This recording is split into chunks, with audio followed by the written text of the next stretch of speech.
Yes, well, I am Cool Vic, and I have my YouTube channel, also Cool Vic. That's where you could find me. That's where my main place where I stream and I upload videos every single day. And I'm also on X too, Cool Vic as well. Cool Vic, Vic is spelled V1C, by the way. V1C. All right. We already know each other. We go back a little bit, just a skosh. Anyways, so Aftermath, who are you and where can the people find you out there in YouTube land and everywhere else in social media?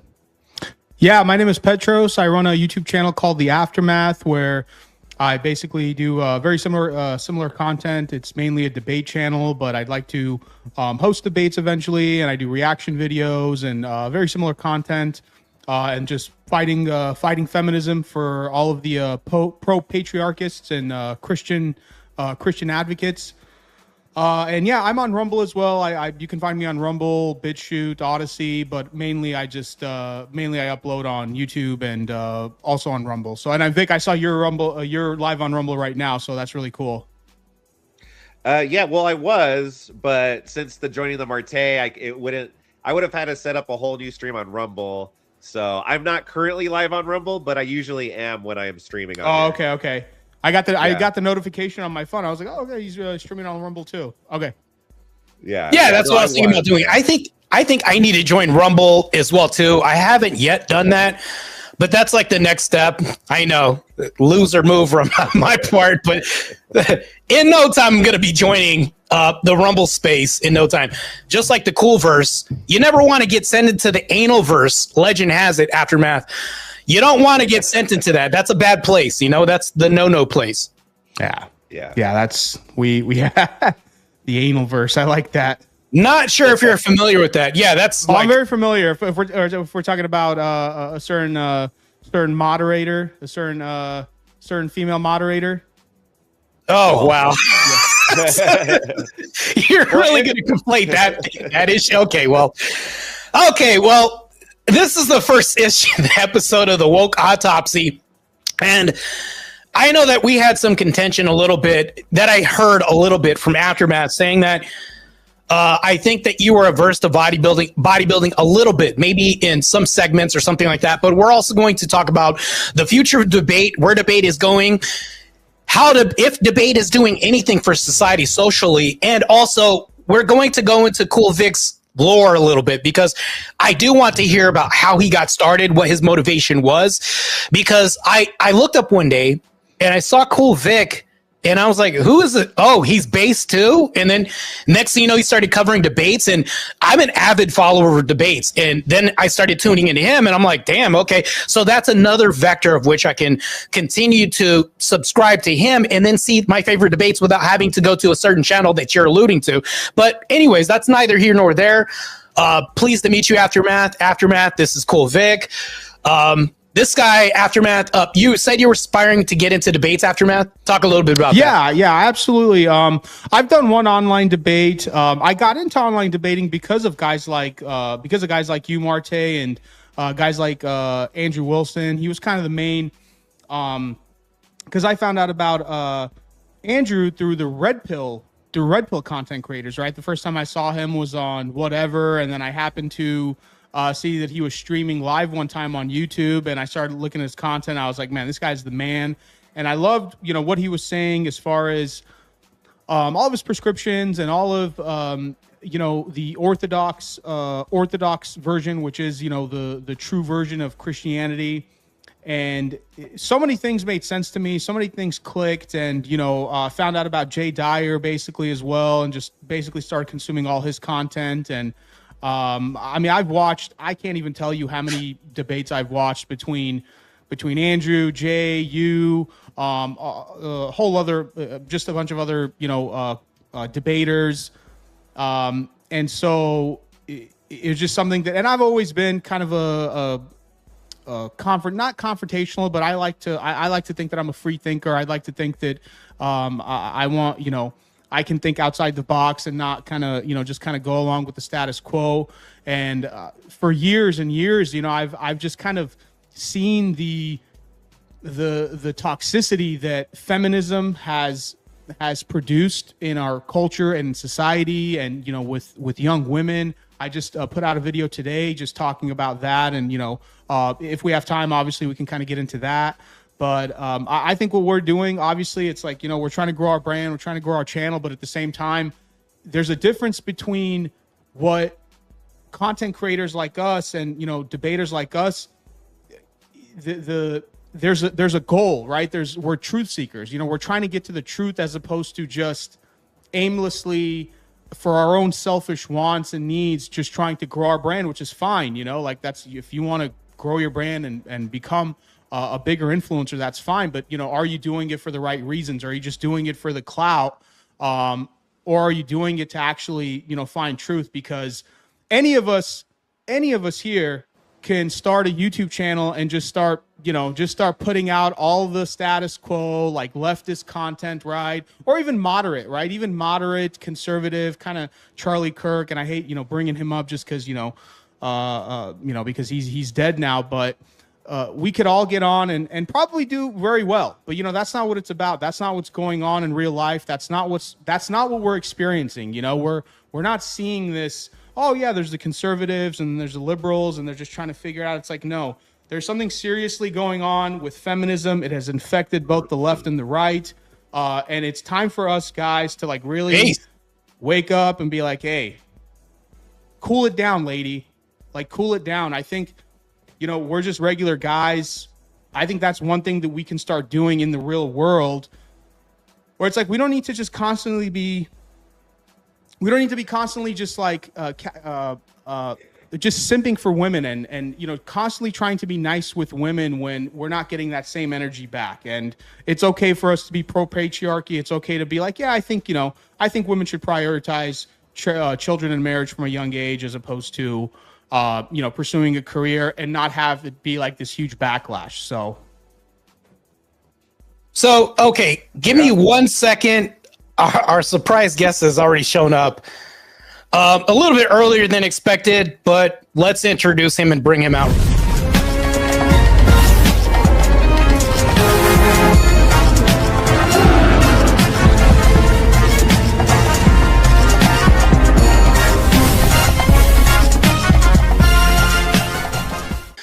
If you can, please introduce yourself and what you do, and do a little promo if you can. Sure. I'm T. I'm repping Word War Debates right now. I'm helping with a lot of promotional stuff, social media management, things like that, getting the word out. Word War Debate is obviously the newest premier debate league that we're trying to establish with Ben Swan, and it's being presented by the Enlightenment Network. So we have our first live show at the ACX1 Arena in Atlantic City, right on the boardwalk there, actually, in Atlantic City, New Jersey. It's connected to Caesar's Palace. The team has come up with an amazing venue. It's really cool, actually. It's like 500,000 square feet of usable space that we're going to be expanding and using a whole bunch of different things in. The debate arena itself is 3 levels. So you'll have your ground floor where the stage is and the ground crowd is and the debaters. And then there's 3 tiers of balconies that surround it in a circle, like a Roman Colosseum, that also people will be watching the debate from. And then we have the VIP after party too. It's great. We just announced a few things today. They've kind of been out there, but now we're finally starting to make the formal announcements on X. Obviously, the independent panelists. So we'll have the debates going on, and then in between debates and breaks, etc., we're going to have it broken down like sideline moderators and analysts, performance analysts. So we have Sam Tripoli's going to be there, and we also have, and we haven't announced it on X yet. It just got updated on the website, so I can say it. But Gavin McInnes will also be. Oh, I don't know. That just cut off. That wasn't on my end. Gavin McInnes coming up. That's amazing. That's pretty cool. Wow, I'm pretty blown away. Let me message him again. This is the technical issues that are happening on this end. I don't understand it's not on my end, but the word war, the word war was really, I was kind of caught off guard by it. It was very out of the blue. I just remember seeing clips of it with Andrew and Sam Tripoli, and that was like a very I was like, oh, I didn't realize that Andrew and Sam, like, they knew each other and they were like working on this, I guess, behind the scenes. So that was super cool that they announced that just kind of out of the blue. And I think that's going to be a very successful thing. So hopefully, we can all participate in that one day. Yeah, the thing with Sam Tripoli, everything else, them setting it up, him saying that it's a Coliseum style venue, and then the fact that you can get on the balcony afterwards, the after party. Yeah. They're going to have their own chefs there too. It's not like they're going to have Barl's Pizza there or something else. They're actually going to import chefs there. So this is going to be an amazing venue. I wanted to bring out an amazing surprise guest for the first episode, and I figured that was a pretty amazing guest to bring up because since we're all involved in debate to some degree, I mean, aspiring is aftermath. I would say aspiring debater. Have you ever done a formal debate yet? We'll say that again. Have you ever done a formal debate yet? Aftermath. Not a formal one. No, I would love to set up a formal debate. Or not even formal. I asked the wrong question. Have you ever done a moderated debate yet? No, not moderated. No. Okay. Well, just to let you know, Cool Vic is also moderating now. You're talking to a moderator down there. He would love to host debates. So anybody out there that'd like to host a debate. Oh, absolutely. Okay. Yeah, we'll have you. So Word War debate, I know it's a tongue twister, is going to attempt to come back in. And I know that we're probably dying to hear about this new venue. We probably have a lot of questions. That's why I wanted to bring Vic on, so that way his audience can be privy to the future debates, where this is going. And we're going to have a conversation about not only debate in terms of like how it's moving the needle in society, where it's going, our purpose. And also, I just wanted to get some pure Vic lore too out of this, just to be honest with you. Yeah. Yeah. Emmett is asking in the chat, how's it going, Emmett, by the way? Aftermath, are you a libertarian? I would say probably I would say yes, I was a libertarian. I was a secularist, I should say. Secularist/libertarian. But I am realizing now that this whole idea of being a secularist, being a libertarian is just nonsense. When you really get down into it, it's like, you got to pick a side, in my opinion. It can't be this like, I'm conservative when it comes to this and that. But then, it's like, no, I am like, I'm an aspiring to be a serious debater, a serious online debater. I'm also in the process of basically being more spiritual as far as finding my, like what Marte is doing as far as like, exploring the Orthodox Church and finding a place in the Orthodox Church and eventually becoming a catechumen. That's kind of where I'm at right now. But so, no, I wouldn't say so. I don't think that libertarian is something that is sustainable. It's not. And again, once you really get down to the fundamentals of it, when you get down to the core of it, there's too much contradiction, and you have to pick a side. It's like, I remember watching, I don't know if you guys ever watched the Tim Pool Sam Cedar debate when Tim Pool had Sam Cedar on. That interview, that whole debate was so, I couldn't get through the whole thing because it was so frustrating, because Tim Pool is cool, but Tim Pool is he's not religious from my understanding. He's not like an Orthodox Christian. He's a secularist. And Sam Cedar, obviously secularist, basically an atheist, basically a nihilist, right?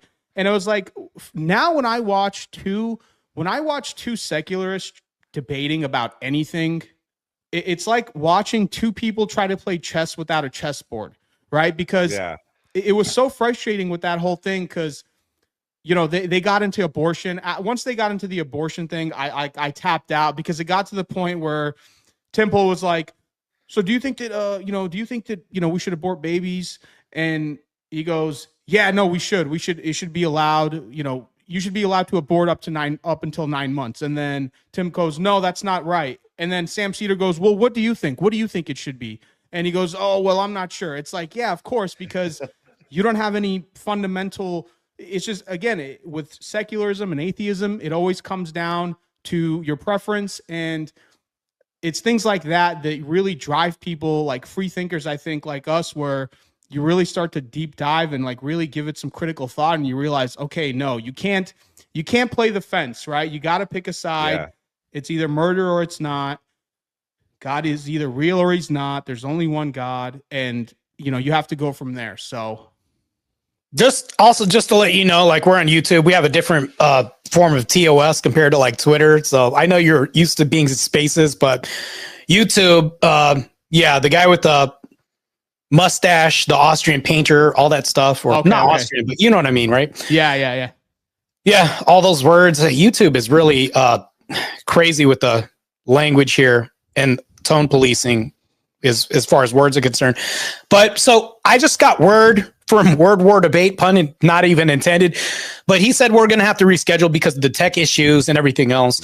I did have a conversation with him before in depth about all this other stuff, and we talked about this. I said I'd like to be in a future Word War Debate. He said you got the chops, and I said, well, that massive compliment automatically.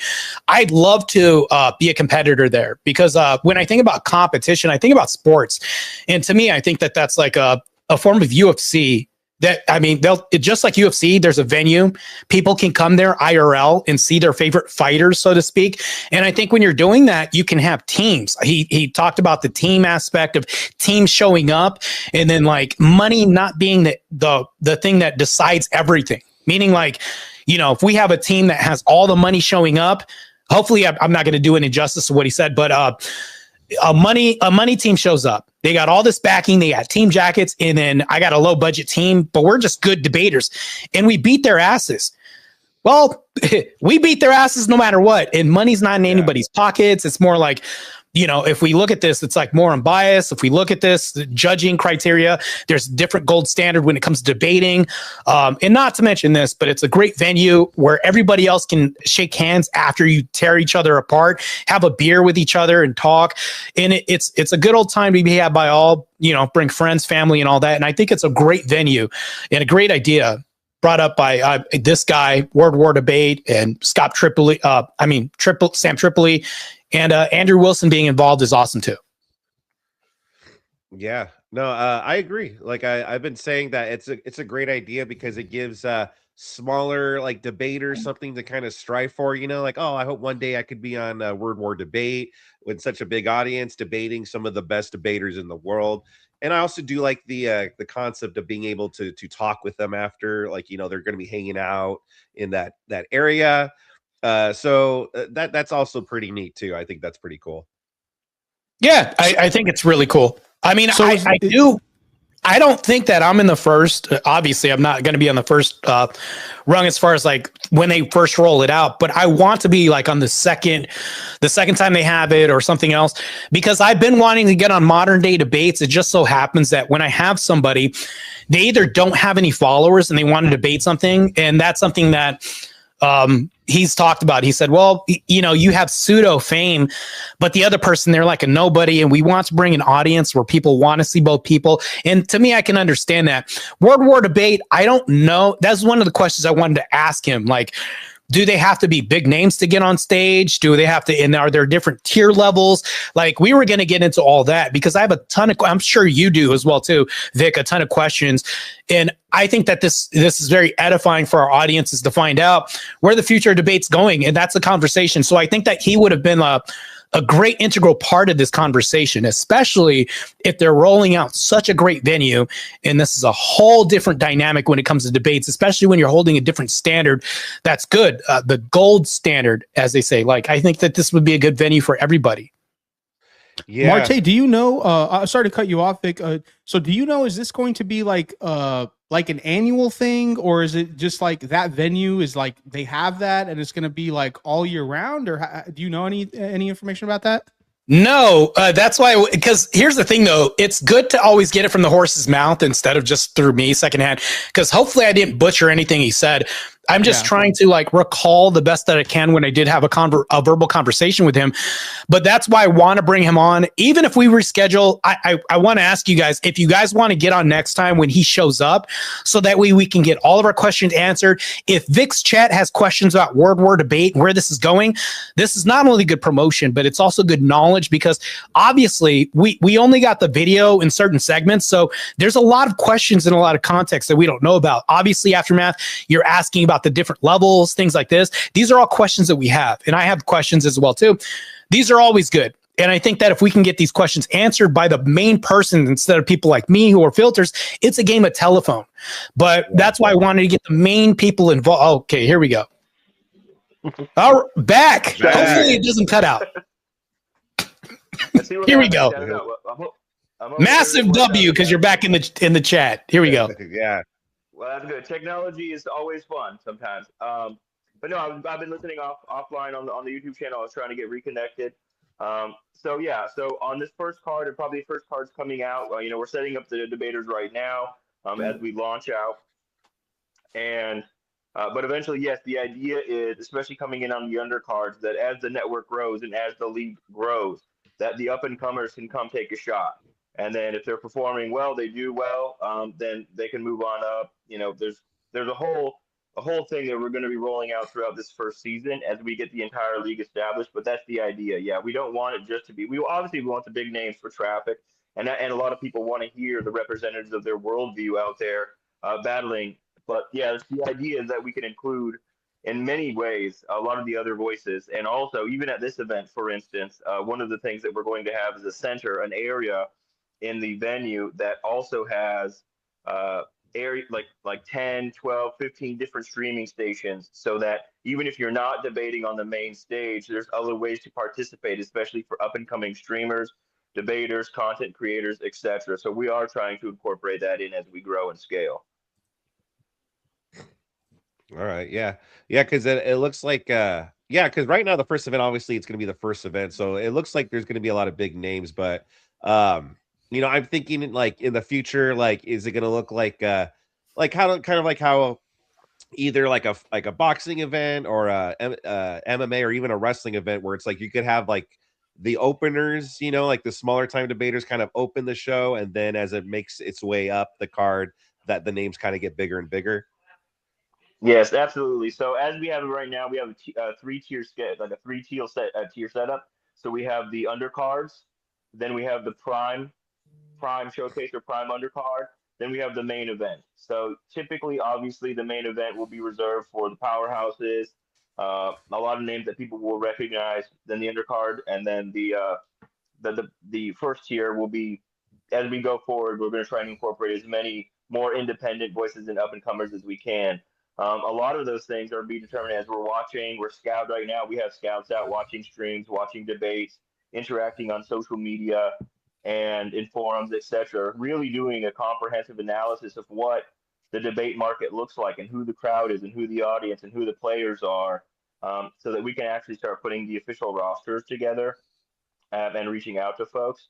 And yeah, the idea is to roll them in, and then just because too, and this is kind of unofficial because we're still scaling it out and it's still under development, but the idea would be that you have battle. So even if you say you have a high name person come in, but perhaps he's not necessarily a rostered person of the league, that there's scores, maybe potentially title fights, etc. And that's how we want to structure it.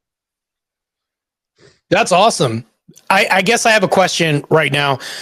So I know that you were saying that there's like different tiers, things like this. So will this be a once a year thing? Will this be like twice a year? Because Aftermath had actually asked this question, but I'm curious as well too. Yeah. So on this first season, we're going to be having 10 events. Right now it's scheduled as we have it right now at the current venue. And what we're doing it every 2 months, like an official WW. Like this is WW1 coming up. This is World War I. So throughout this first season, we'll be going through World War events. And then stuff in between probably will be popping up as well. But yeah, so we're going to be doing, at this point, the schedule is every 2 months. We'll be doing a big blowout at the ACX1 Studio Arena.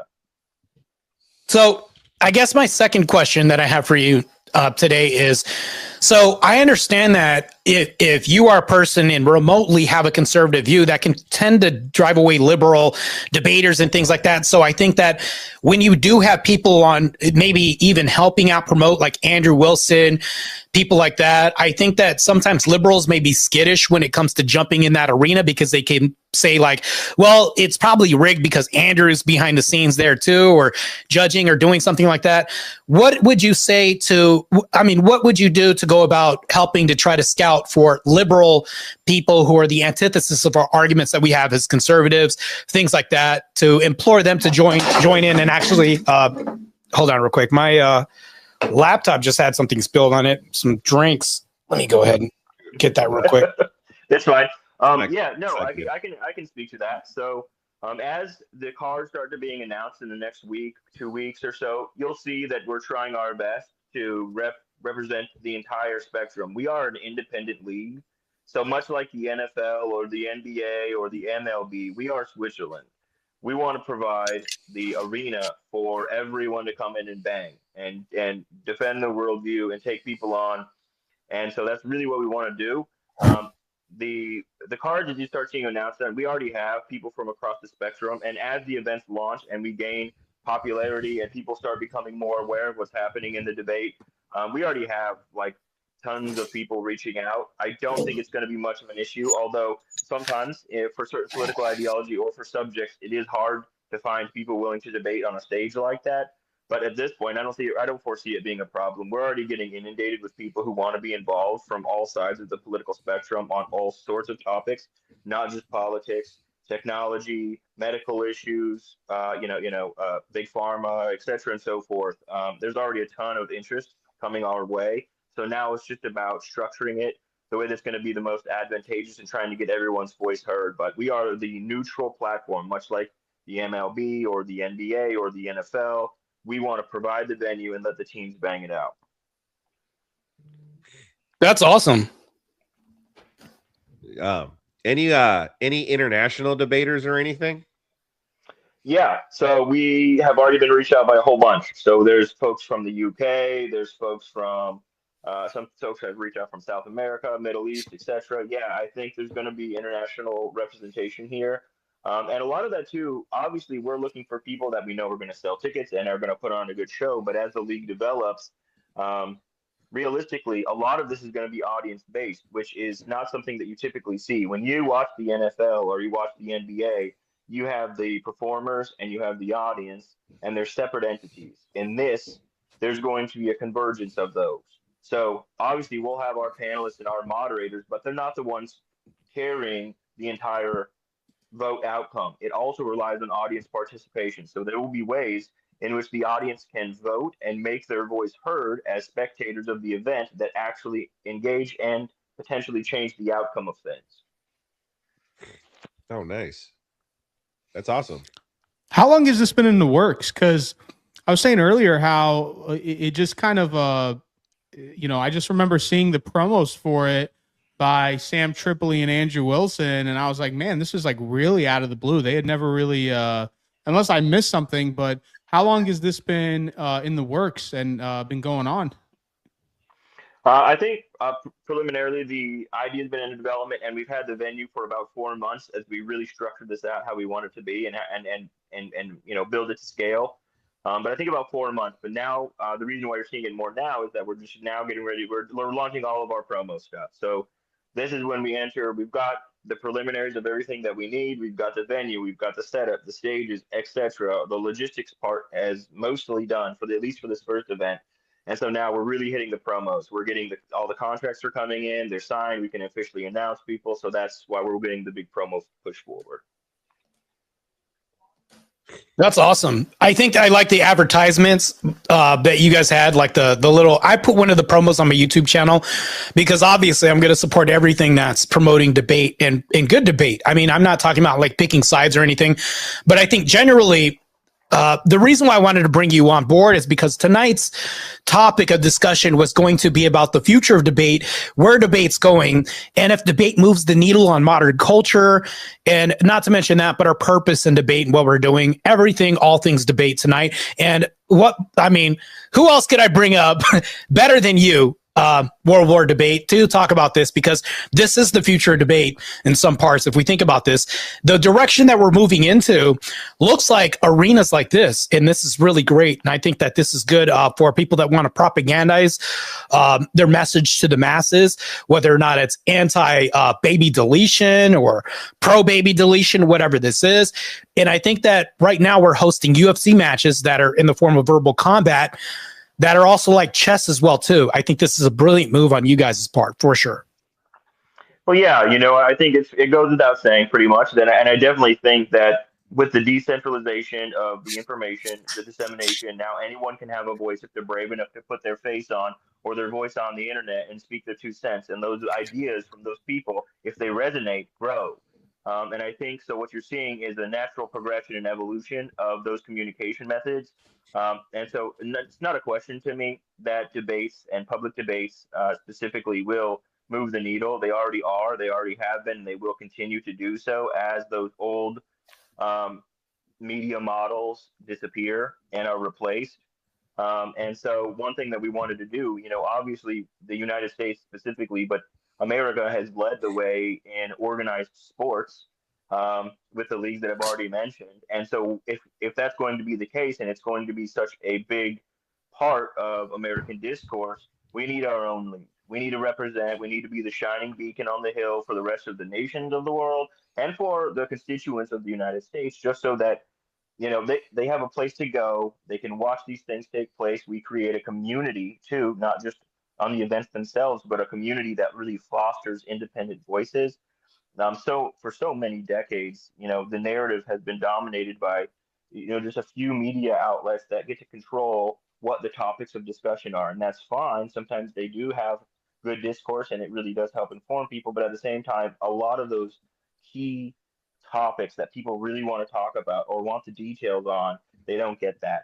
And so I think it's just a matter of organic evolution in the communications realm that now independent discussion and debate and a lot of trust is gone too. And so having the independent voices and just having a place where they can bang it out long form and not just get 2 or 5 minute snippets of a talking point that they were handed and scripted.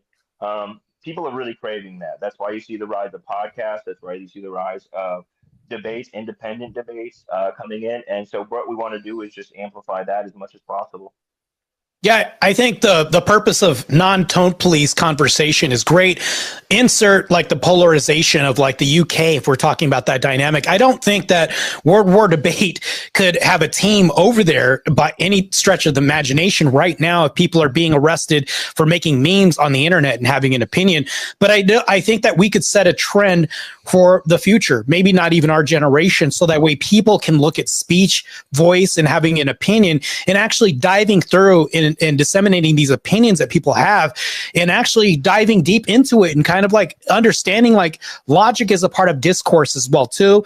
You can take the emotion out of it, and then occasionally you're gonna have emotion, but it's such a diverse topic to even talk about and comprehensive at the same time too. If we peel all these layers back, you're covering every dynamic, every culture, political discourse, religion, everything, and even historical conversations that have happened since Plato that we can have now on panels, but also the freedom to have these discussions and the forum to do this with referees in the form of judges. I think that this is great.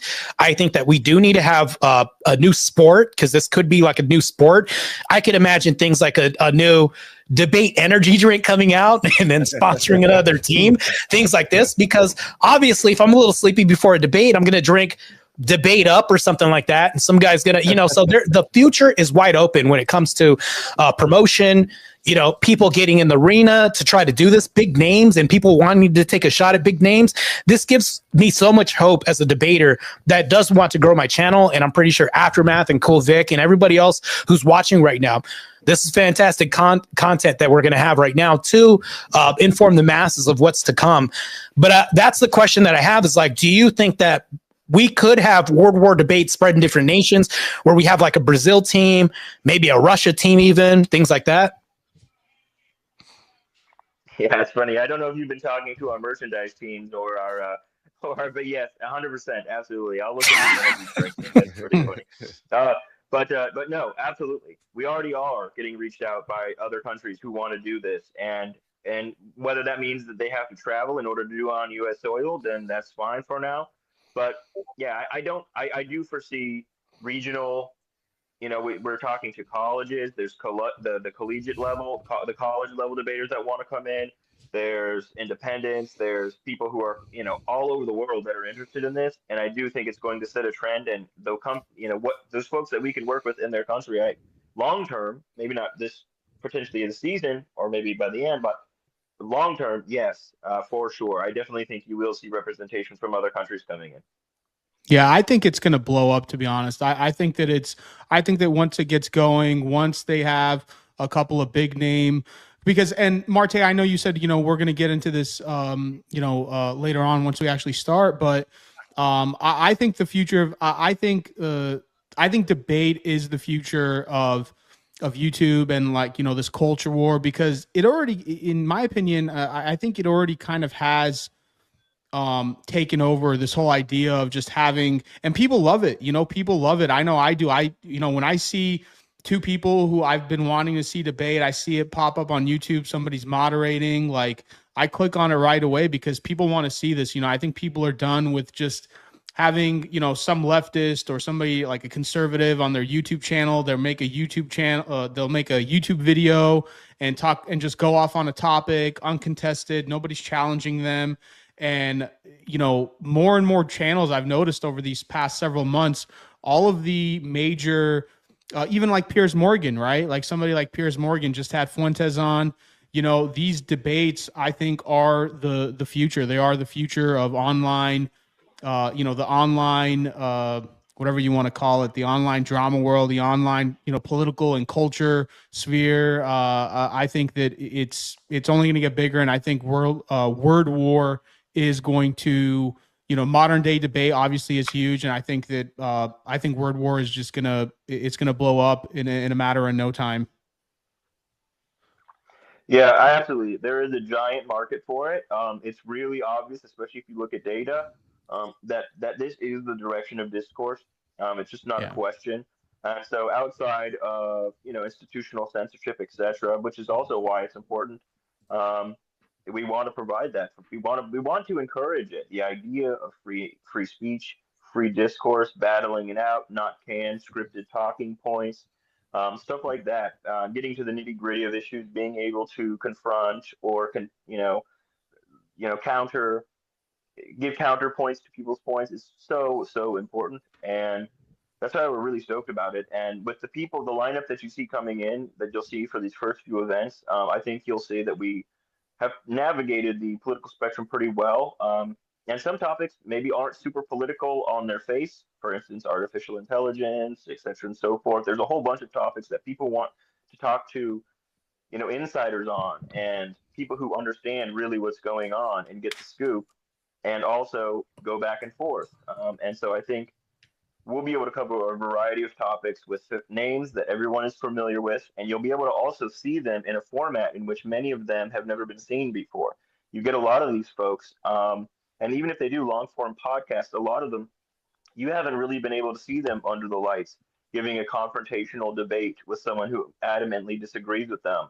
And so even for names and faces that you've seen before and whose content you've consumed before, I think it's good because you'll get to see another aspect of their personality and also how they handle pressure, how they handle pushback, their rebuttals, etc. So I really do think it'll give people too another glimpse into a lot of these people and the names, and get to know a different side of them, especially under pressure. So I have two questions real quick. So in the realm of this, it's inevitable. I know one of the chatters, Darth Maul, says something like, is there potential to get political candidates on the stage in the future? I'm guessing you're probably going to say yes to this. Another thing, too, the other question, I know I'm hitting you with a lot of questions right now, but I was recently on Jubilee, and me and Vic understand this very well. We can get like a channel strike or a copyright strike if we repost their videos. And if we're talking about free speech, it's not really that free if they're striking your channel, you get a copyright strike. Where are you going to be airing this? Will you have your own channel to air this at? And will we be able to like show our own content on our own channel without getting copyright strikes? I can't give all the details out yet, but you'll see Okay. in the next probably week or 2 weeks, probably you'll see an update on exactly where the main channels are being broadcast. But we don't anticipate, contractually, we don't anticipate any issues on our end. Now, I can't say if you guys clip stuff up and depending on what the subject matters and you post it on the other platforms, I can't guarantee, that what the other platforms will do. But as far as our content is concerned, it will be full send. Yeah, I had to ask that because the other entailment of the question that I also wanted to kind of ask was like, so if I'm a debater and I happen to be on World War Debate and I had a great debate, whether or not I got my ass kicked, whatever that is, that's neither here nor there, and I reposted only my segment, would you guys copyright strike me at all or anything like that? No. So obviously, That's a good. part of this and a part of the decentralization, we'll have an official stream that we're putting out. That's ours. That goes to the whatever the broadcasters are that have contractually picked that up. But then the whole idea of the decentralization of information anyway, and we're relying on it as part of the marketing plan, is to hit it social media to people, to have them promote themselves, to have them promote the shows and the clips. Go for it. That's really what we want. And so, as far as I'm concerned, from the WWD side of things, no, that's not going to be an issue. There's going to be now, depending on the structure of each event, and each event may be a little bit different. I know we have entertained pay-per-view models, which means that, and I can't say for sure that's going to be the case on this event, but I do know that that has been in the works for certain aspects of things, meaning that it will be broadcast exclusively to one channel, to one platform, and then from there, though, people do what they do, but the our internal exclusive stream goes one place. Then what people do with it after that is their stuff. I like that. It looks like you're on Rumble too. Yeah, it's very funny because your name is WWD and it sounds like WWE, and Vic used to be a wrestling promoter and you're right next to him. So just wanted to say that real quick. I thought that was pretty funny. Yeah, well, it's just coincidental, I promise. Even though we are promoting a combative form of entertainment, but that's just coincidental. But also at the same time, I think the similarity will help people because everyone knows what the WWE is or WWE, but they don't, even if they don't watch them, they know what that is, and we'd like to be a brand staple in the minds of Americans, and so if we ever got to that level, that would be wonderful.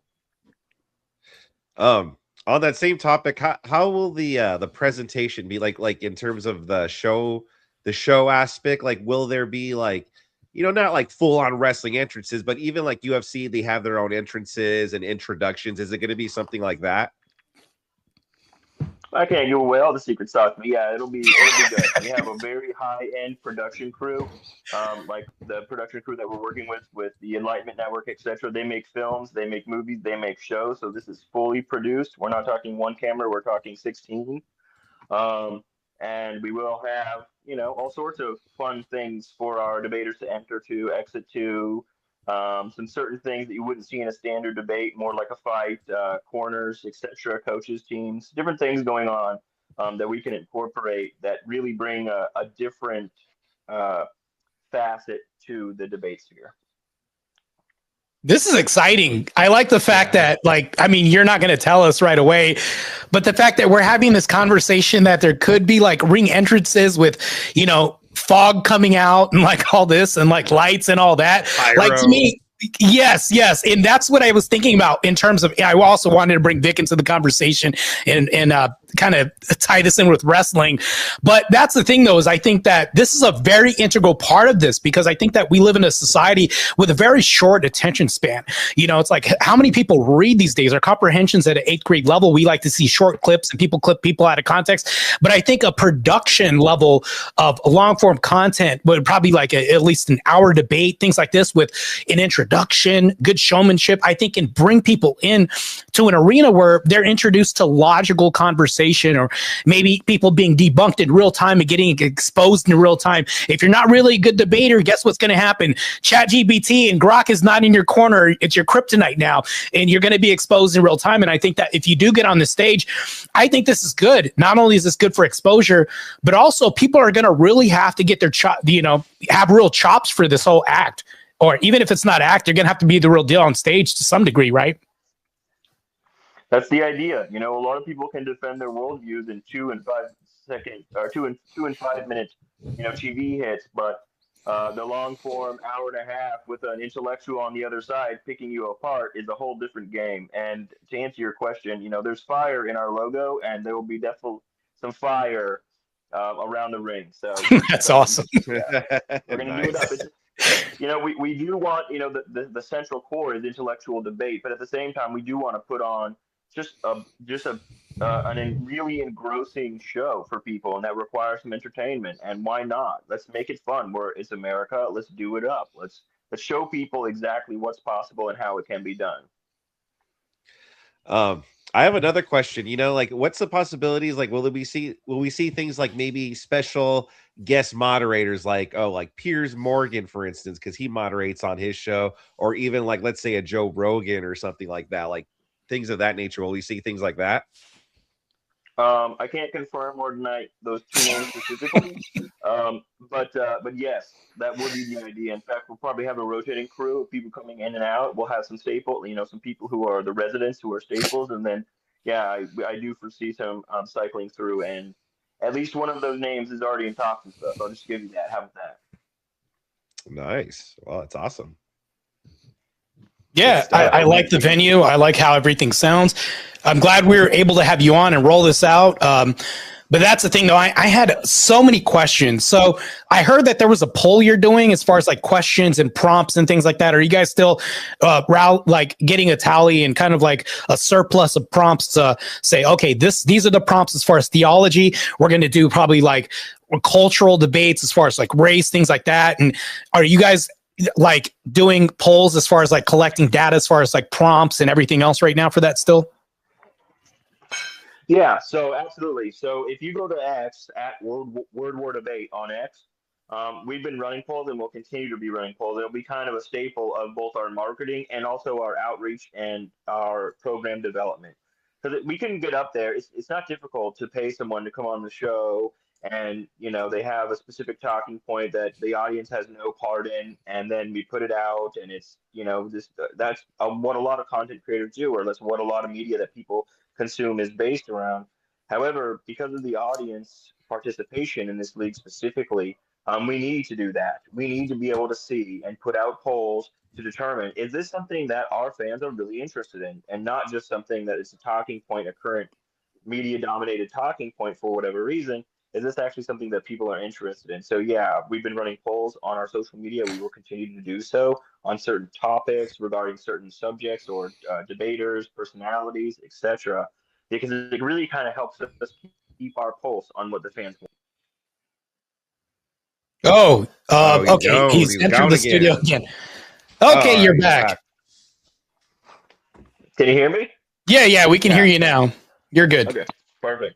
But yeah, so we will be running the polls. It really helps us keep our finger on the pulse of what the fans and the audience wants to see, what prompts they want to see, what debaters they want to see, and so we're taking that data in live. And as it comes in, we have, we're putting it all together on a board. I'm analyzing it so that when we get debaters coming in, like, okay, here's this person, he's willing to participate. What prompts? Well, the audience has, 48% of the audience, or 100% of the audience, or 78% of the audience really wants to see this specific topic with this specific person, and we can really start putting those cards together in a way that the audience wants to see them.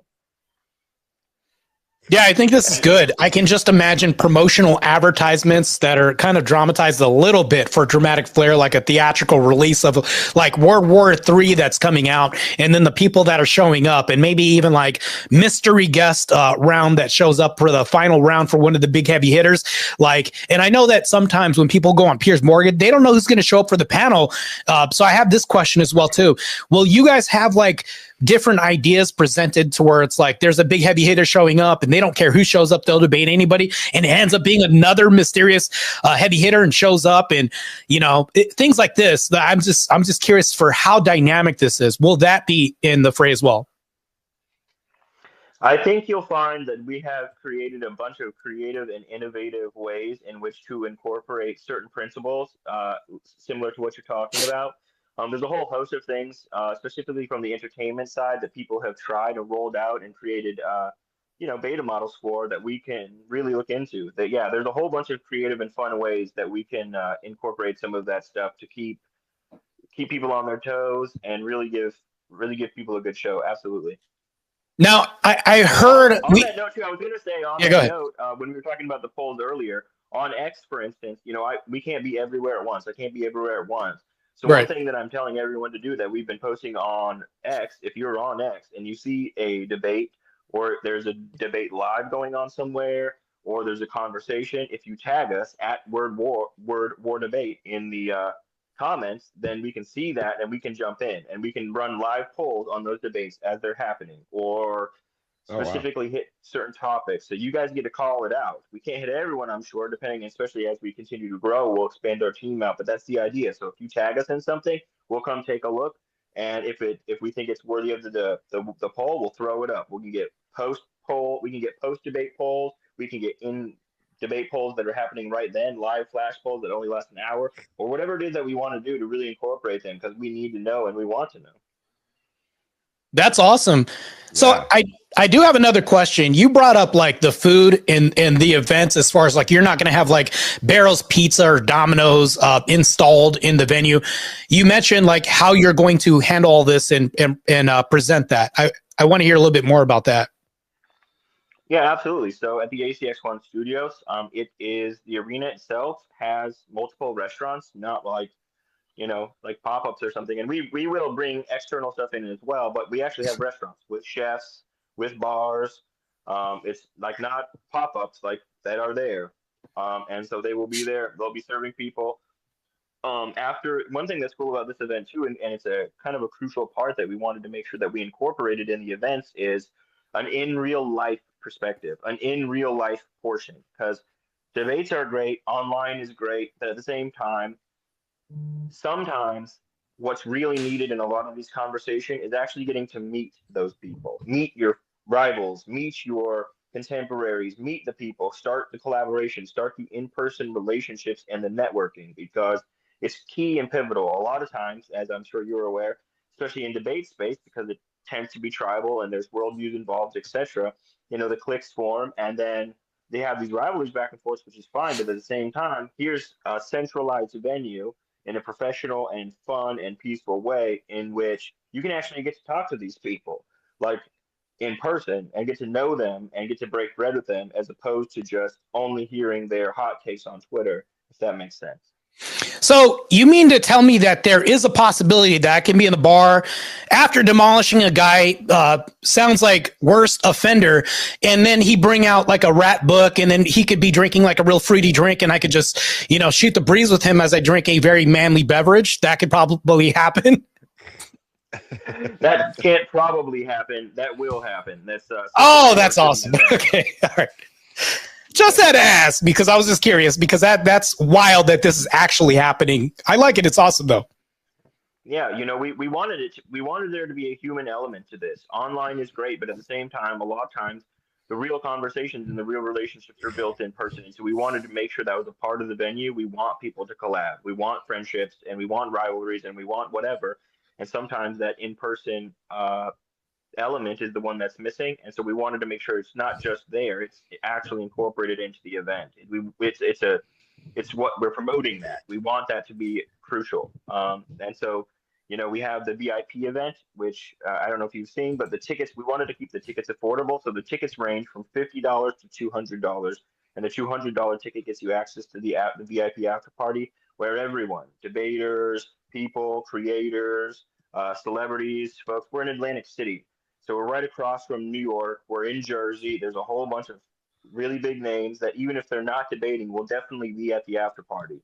And so, we wanted to keep the tickets affordable, and there isn't a ton left. So what we've been, that's the environment we wanted to really foster. I like that. I not only like that, I love it. And I think that it's not only a great idea, but the fact that this is coming into fruition, because I can see myself there and then kind of like partaking in beverages with even my detractors and just saying, you know what? And we might come to the realization that this person doesn't really hate me in real life. They just have a view that they're stuck on. And then not only do we have a drink, but it's like, whatever. And then we can understand that we don't really take their worldview that seriously, but also I don't hold anything personal against my opponents. Well, this will be seen in real time that we actually don't hold things against our opponents in real time, because I think things online can be dramatized to such a degree that people start doxing and doing all this other stuff. I think that there will be a reduction of this, because they'll say, well, no, they were just hanging out, having a drink. They can't possibly hate each each other that much to dox families and all this. So I think that's also going to create like a real world reduction of this as well too. So the thing that happened with Charlie Kirk may also be reduced as well too, because people are going to say, well, they're in the same space and they're not offing each other. So I think this is good for people to understand that in the real world, we don't really personally hate each other. We can have debates and then have a drink afterwards. Yeah, we wanted to at least present the opportunity for those things to happen. A lot of good things and the positive things that the digital universe allows us to do, like I was saying with communications and decentralization of information dissemination and all of these kinds of things. What's missing there, it's really good and it's really beneficial and it can also be weaponized, but really what's missing there is the human element. It's very easy to dehumanize people. And so to also foster an environment where we can in real time combat the dehumanization in the real world, which is the most important, because in the real world is where things happen. In the digital realm is where, like you said, you have the echo chambers, and then people can just start going off and spiraling and all those kinds of things. But most, even the biggest people that when you meet them face to face, they're a little different than they present themselves behind the keyboard. And so I think it's really pivotal for not only you to interact there if you're an attendee, but also, we're going to be showing these things. We're going to be, not for everything, but we will be doing interviews and we will have cameras roaming, and we want to show the human element to things because it's actually what keeps the conversations alive. If we were just to leave everything up to the digital realm, you get the clicks and then you get the blocking and the censorship, but really the core line that goes through is the human element. And we want to make sure that's definitely incorporated in all the events. So I know I have a lot of questions, but I just want to spitball one more question real quick. I'm still a professional athlete. I'm making another run to try to qualify for the Olympia this year, probably do the Europa, the Chicago Pro or Texas Pro, or even the New York Pro with some of the Olympians. Like, I'm used to getting off stage and having a microphone in my face. Well, how do you think you did? The folks at home, this and that from Muscular Development Magazine or any of these other things. I'm used to this. Will this be part of the venue where I get off, like, not even me, like if somebody gets off stage and they're like, how do you think about your performance? I see your team behind you, all this. Will that be happening as well too at these debates? Absolutely. Yeah, the analysts will be giving, pre and post debate rundowns. We will have a media row. Absolutely. That's kind of the environment we want to create. Definitely. That's awesome. I like it. Yeah, it sounds really cool. Will there ever be a case? So let's say like you have two debaters, right? And they have their teams. And let's say one of them brings up how the other one's their religion encourages a high rate of inbreeding, rendering their IQ really low. Can that person, like their team member, their manager, just throw in the towel and be like, okay, dude, you're done. Like, let's get out of here. Well, the audio is going in and out there a little bit, but I think I caught the gist of what you're saying. We are providing the venue, and the speakers will talk about whatever they talk about, and they'll make whatever points they make. We don't control it. They're on their own. And so whatever they say, they just have to be able to stand behind. So we provide the venue, and then whatever happens, happens. You mean like the scene in Rocky where the black guy throws the towel in and he starts screaming, just stop the fight. Screaming. Yeah, I can see that. Exactly. Like if he dies, he dies. Yeah, exactly. Throwing the towel. No, absolutely. I'm sure there's going to be all sorts if the atheist contradicts himself, he contradicts himself. Yeah. Hey, man. That's the idea, put them under the lights and let's see how you hold up and let's see how you do it. Maybe you need to brush up. Maybe and we'll have we'll have corners. And if people want to bring teams or coaches with them, and then in between rounds or whatever they want to do, they want to brush up and do some fact checking or whatever it is, they'll have the ability to do that. Hey, yo, Apollo, you can't justify your worldview. What you talking about? Yeah, we can see this happening. Yeah, exactly. Dude, that'd be funny. That's awesome. Absolutely. And I definitely do foresee with some of the names that we're already working with right now and some contracts that we're in the middle of signing or have signed. I definitely think that there's going to be some viral moments. I like it. Well, I'm definitely going to be promoting as much as I can because I want to be a part of this in some way as a competitor. I don't know about you, Aftermath or Cool Vic, but I'd like to see you guys actually kind of fight in the arena as well too. This would be awesome, especially with people I know. I think that word war debate, it sounds like there's going to be a communal sense of involving people more so than they would be adverse to doing this if it's online. I think it'll have the opposite effect, because if people see people actually gravitating towards this, that's a form of propagandization. And when people see this and it becomes popular, or people like doing this, they'll tune in more, and more people will want to show up in person and just be aspiring to be in moderated debates. Like Aftermath aspires to be in moderated debate. I think that even this conversation alone is a form of propagandization that can be clipped, and people could say, well, this is the venue, this is what it sounds like.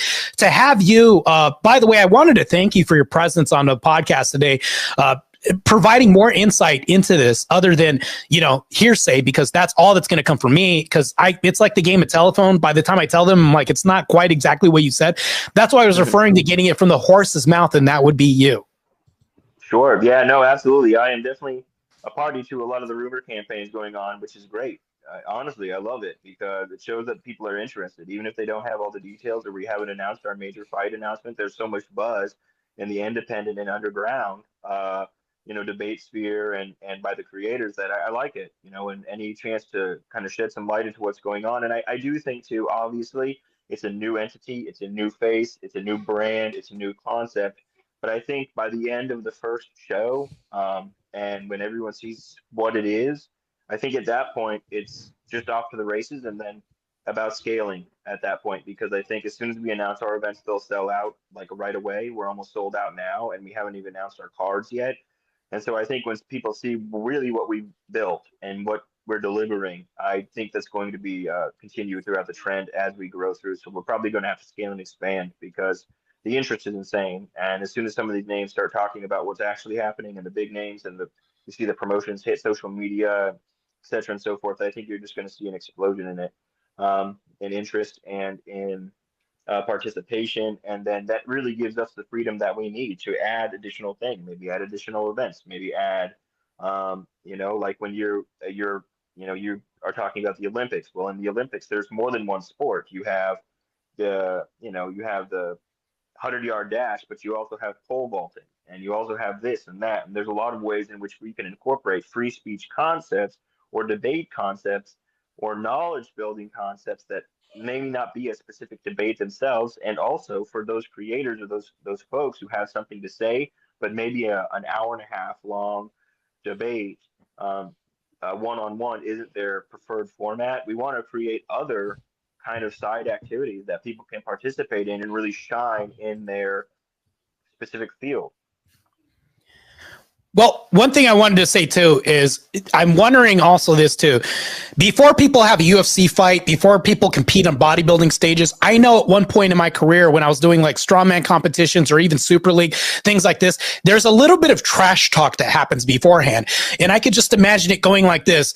Yeah, you can bring out your rap book anytime, but I'm just going to debunk it. I look forward to seeing you on the 5th, this and that. And I think that would be awesome too. Kind of like if we can hype ourselves up and then you guys promote that. It's like pre-fight footage. Oh gosh, this is going to be crazy. They look like they really hate each other. We don't really hate each other, but we're really hating this argument that we're about to face, and kind of amping us up. I think that would be great too. I know I'm just throwing things out there, but how does that sound for the future debate? Is that going to be involved in this?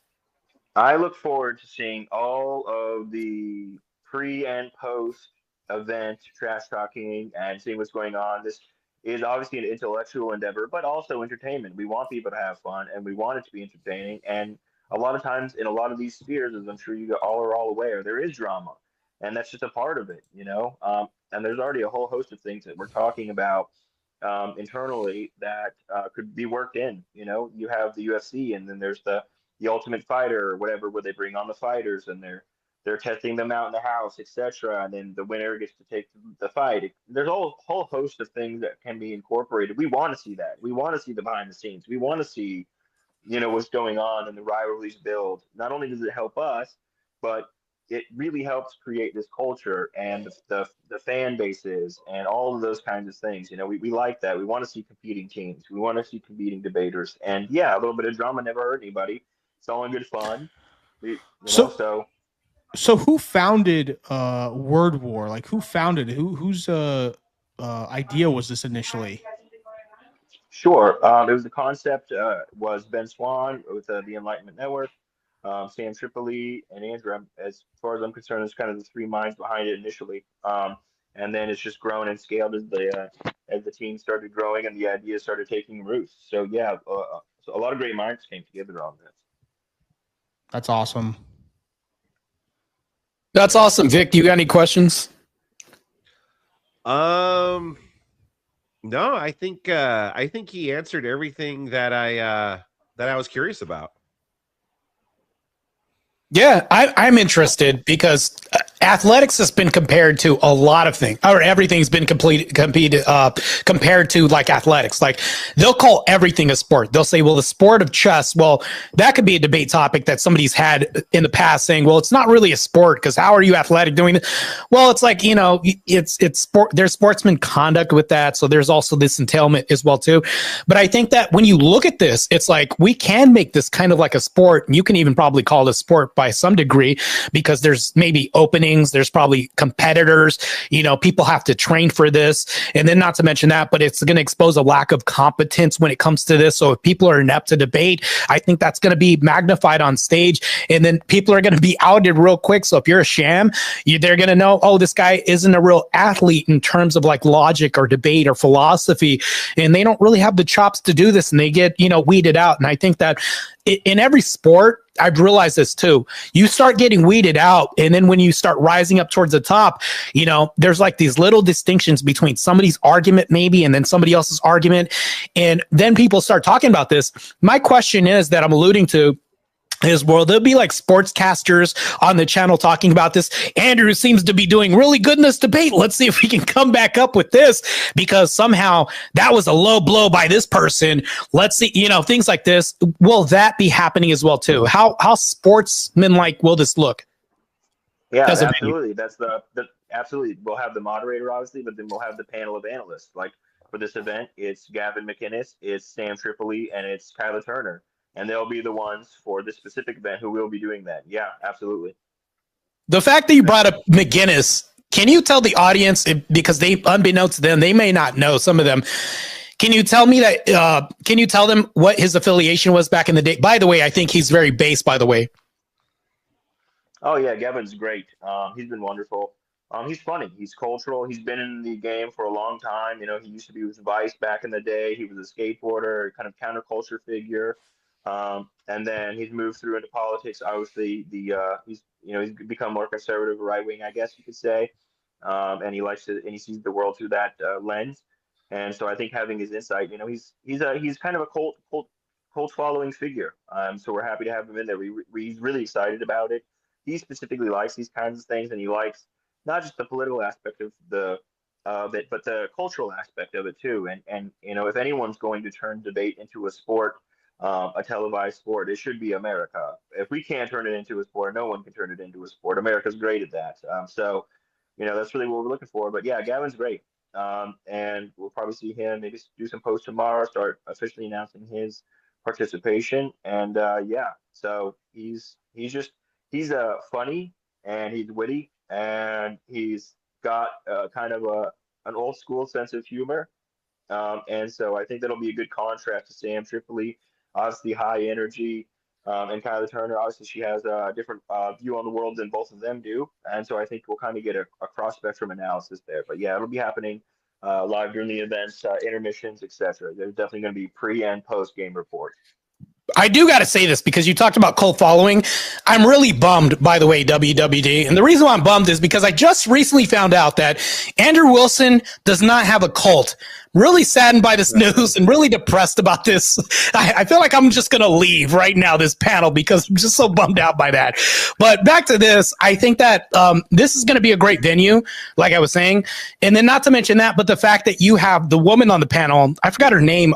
You said it again, but the fact that you don't have an echo chamber of people that are all in agreement, I think that that's also good too. But so that way everybody can understand, like, we're not just going to have just one think when it comes to like panelists, judges, things like that. And I think that's a brilliant move as well, too.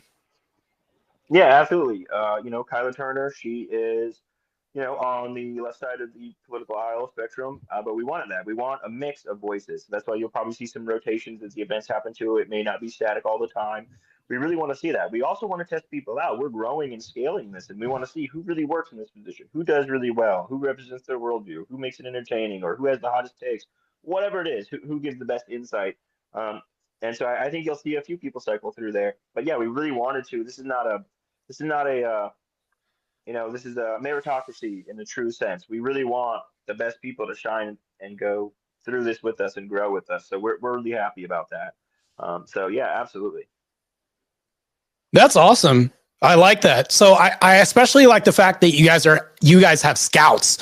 Like, this sounds even more like sports than anything else to me, and I'm sold already. And it's not just because I'm a pro athlete and I have a foundation in sports. I also want to display, like, because people have agendas, right? So if I was to get a World War debate, I want to show that bodybuilders and strength athletes aren't box of rocks. Like, we can actually think for once on our own, and we don't need scripts or anything like this. Like, that we've been portrayed in the media so badly to where it's like, this guy's all brawn and no brains. Like, to me, I just want to get on there and do that. And I'm pretty sure people want to do the same. Like, and even cultures, like if there's somebody that's Islamist and disagrees with Andrew's take on like low IQ, he can get up there and defend his worldview, just like I just stated my worldview. I want to defend that too because of stereotypes and all this. There's so many reasons to partake in World War debate. We all have a worldview, whether or not we believe it or not, that we hold true. We just don't say this because there's a big silence that's happening in America to some degree. I'm doing a debate next week on white people being oppressed in America, and there's like white silence. If they say something that's justified and true, they're deemed racist. But that's like one point, but it's like the UK's mirroring this. There's a silence agenda that's happening. And in small segments and populaces, we can see the silencing of speech happening. And I think that you are the antithesis of this when you're backing this and actually wanting to promote free speech and also good discourse. I think this is not only good, but it's very needed in society. I think this is going to push cultural narratives as far as like us talking and being able to not hide behind our thoughts. We can have a brilliant person behind the scenes and have all these great thoughts and have a great defense, but not ever come out because they're afraid of being ostracized. I think that this is good. We're promoting this. And I think this is a good endorsement of sportsmanlike conduct. Even if people want to fall out at the end or whatever, we're going to have a drink afterwards and make up. But I think that this is overall good. I would definitely promote this. I don't know about you, Aftermath, and Cool. It sounds like you guys are on board as well too, but this is good. 100%. Yeah, absolutely. I'm super excited to see how it all unfolds and all the top tier debaters, all the mid tier, and hopefully, me and Cool and you can be up there as well. So I'm looking forward to a lot. And what was your name? So WWD. What was your name? It's World War Debate. You can just call me T. Yeah. There you go. T. I was gonna say what you told me on X. Just call me World War Debate. Yeah, definitely. There wouldn't be a market if the discourse was where if people were satisfied with the level of discourse available to them right now. The reason why there is a market and the reason why this is even possible is because people are done with the gatekeepers. They see past it. They've heard the same 5 talking points from this side or that side on this subject or that subject. And they're more intelligent than that, and they want to dig deeper than that. And I think specifically for the reasons you were saying, it's created a market. Created a place that is really people are the reason why we're so popular. It's the concept itself. People are starving for it.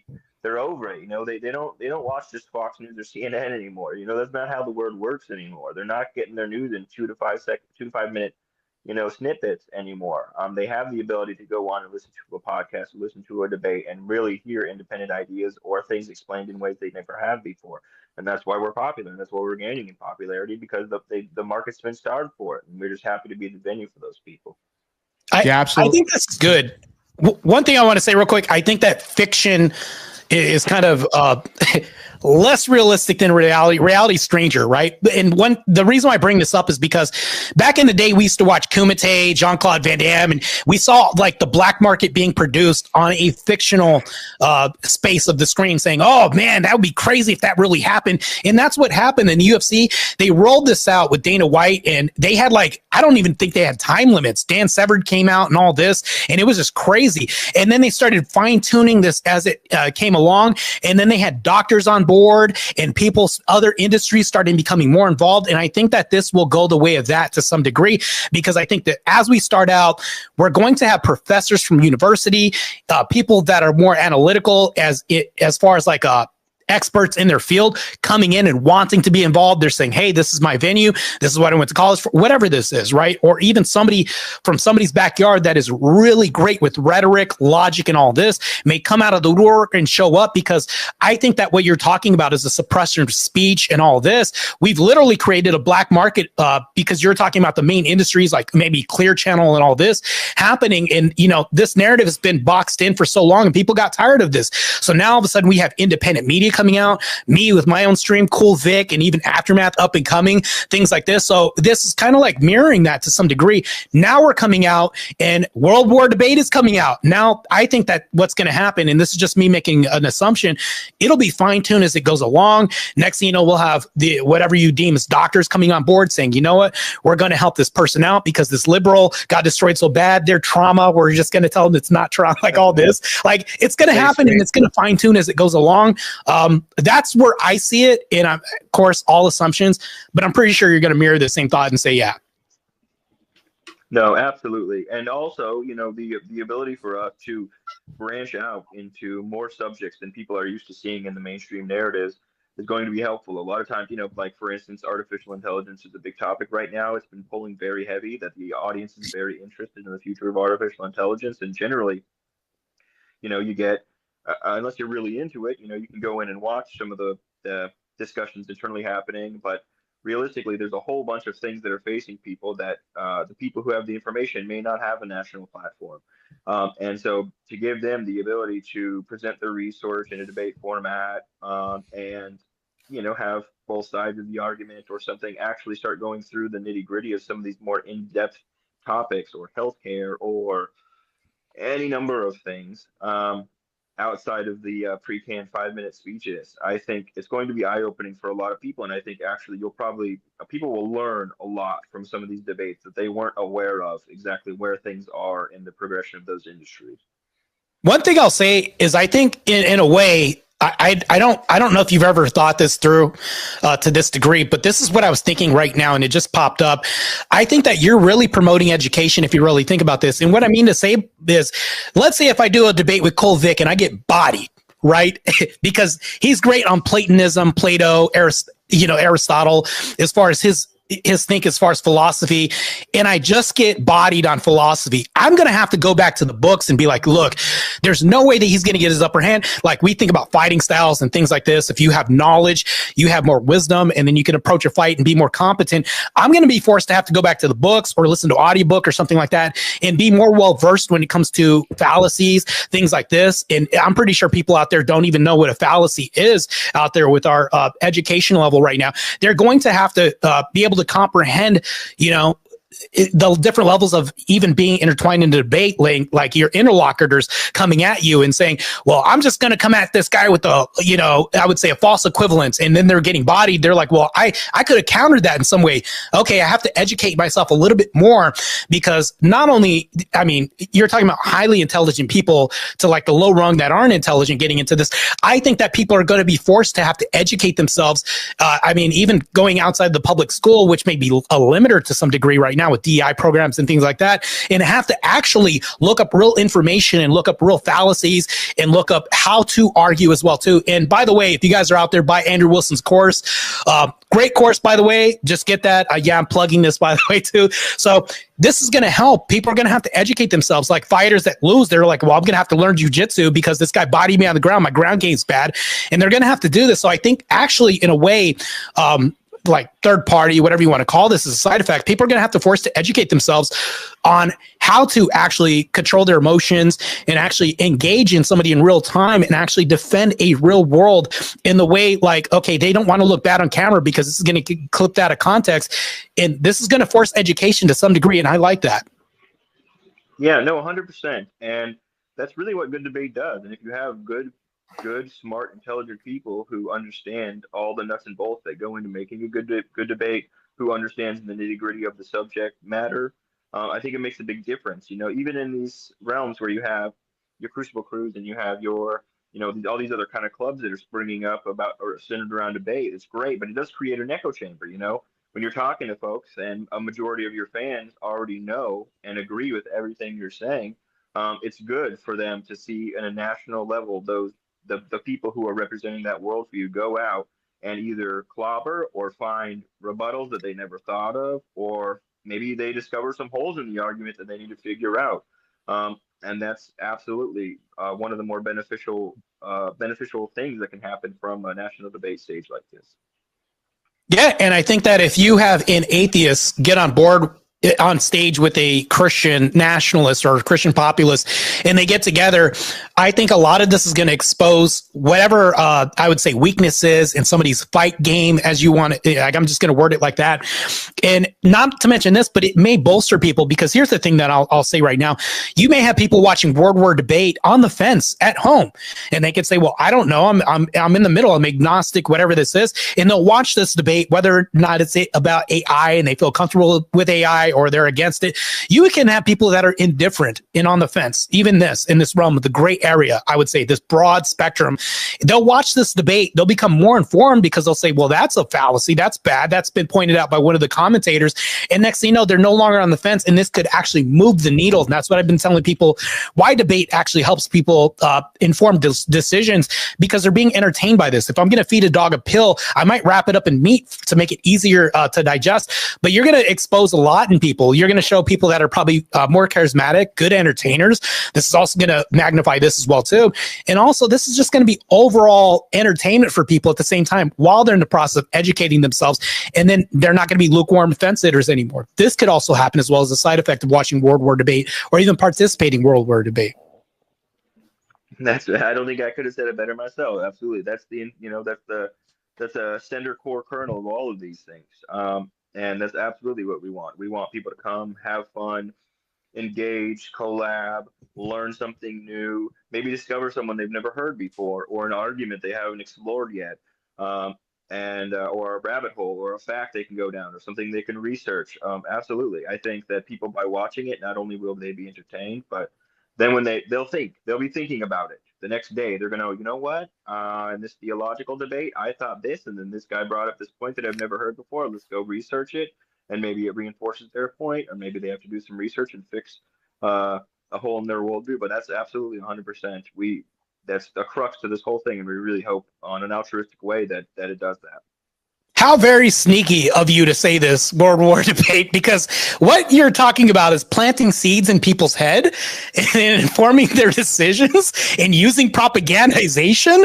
And then when people take a shower, they do their deepest thinking in the shower. And what you're referring to is like maybe somebody takes a shower and the next day, you know how you get a song stuck in your head and you're like, I don't know how I can get out of my head. Well, this is what happens with ideas and thought processes, or even how we inform our decisions, or even curate our arguments around discussions. We may actually think about weaponizing a tool of discussion that we have and actually refine it, so that way when the next time we have a conversation with our aunt or uncle, you can hear this in a debate and then use that in this family discussion. Hopefully it's not during Thanksgiving or Christmas and you split up your family, but I'm just saying, if you can use this and you're planting seeds, I think that this is good, because people are informed of decisions all the time by manipulated media, commercialized Clear Channel over here, things like this. But I think that this is good.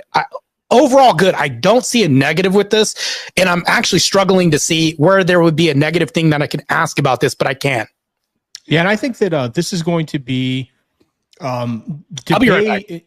Yeah, and I think that debate in general is going to be the way that Christians win back the culture, right? Because that's really what this is. I think what it comes down to is, this is something that, Andrew Wilson and Marte talk about, Jim Bob, which is, we want to win the culture. We want to win the mainstream, the mainstream. We want everything in our culture, whether it's movies, maybe not necessarily music, because Christian rock sucks. But, movies and just, because we live in a completely secularist culture, right? I mean, I don't think there's any debate about that. And I think, I remember Andrew Wilson during one of his debates, I think it was a DebateCon debate, where he said, we don't need Christians don't need violence. We don't need force to win people over. It's all about, what we do, which is, debate and converse with people. So I think I think it's great, man. Like I think this is going to be a huge tool for people with our worldview to really keep spreading that word of Christian values, Christian ethics, and how it's just everything about it. It just produces optimal outcomes for the individual, for societies, and I think it's going to be I think it's going to be amazing. So Yeah, well, and it's one of those things, even like on a granular, like what you're talking about, with specific worldviews for sure. An open venue where they can talk about a debate about it, bring those topics to the mainstream, but then also, even in the divided nature of these discussions, creating a centralized, sportsmanlike, professional venue. Really, too, what happens, even among people who have differing worldviews, is actually they become united, at least under one roof, in the pursuing of the truth and pursuing of free speech. So even if they disagree vehemently on political or theological or whatever the issues may be, they agree at the end of the day that there is a venue, and they're happy that there's a venue that at least they can go speak their piece. It's awesome.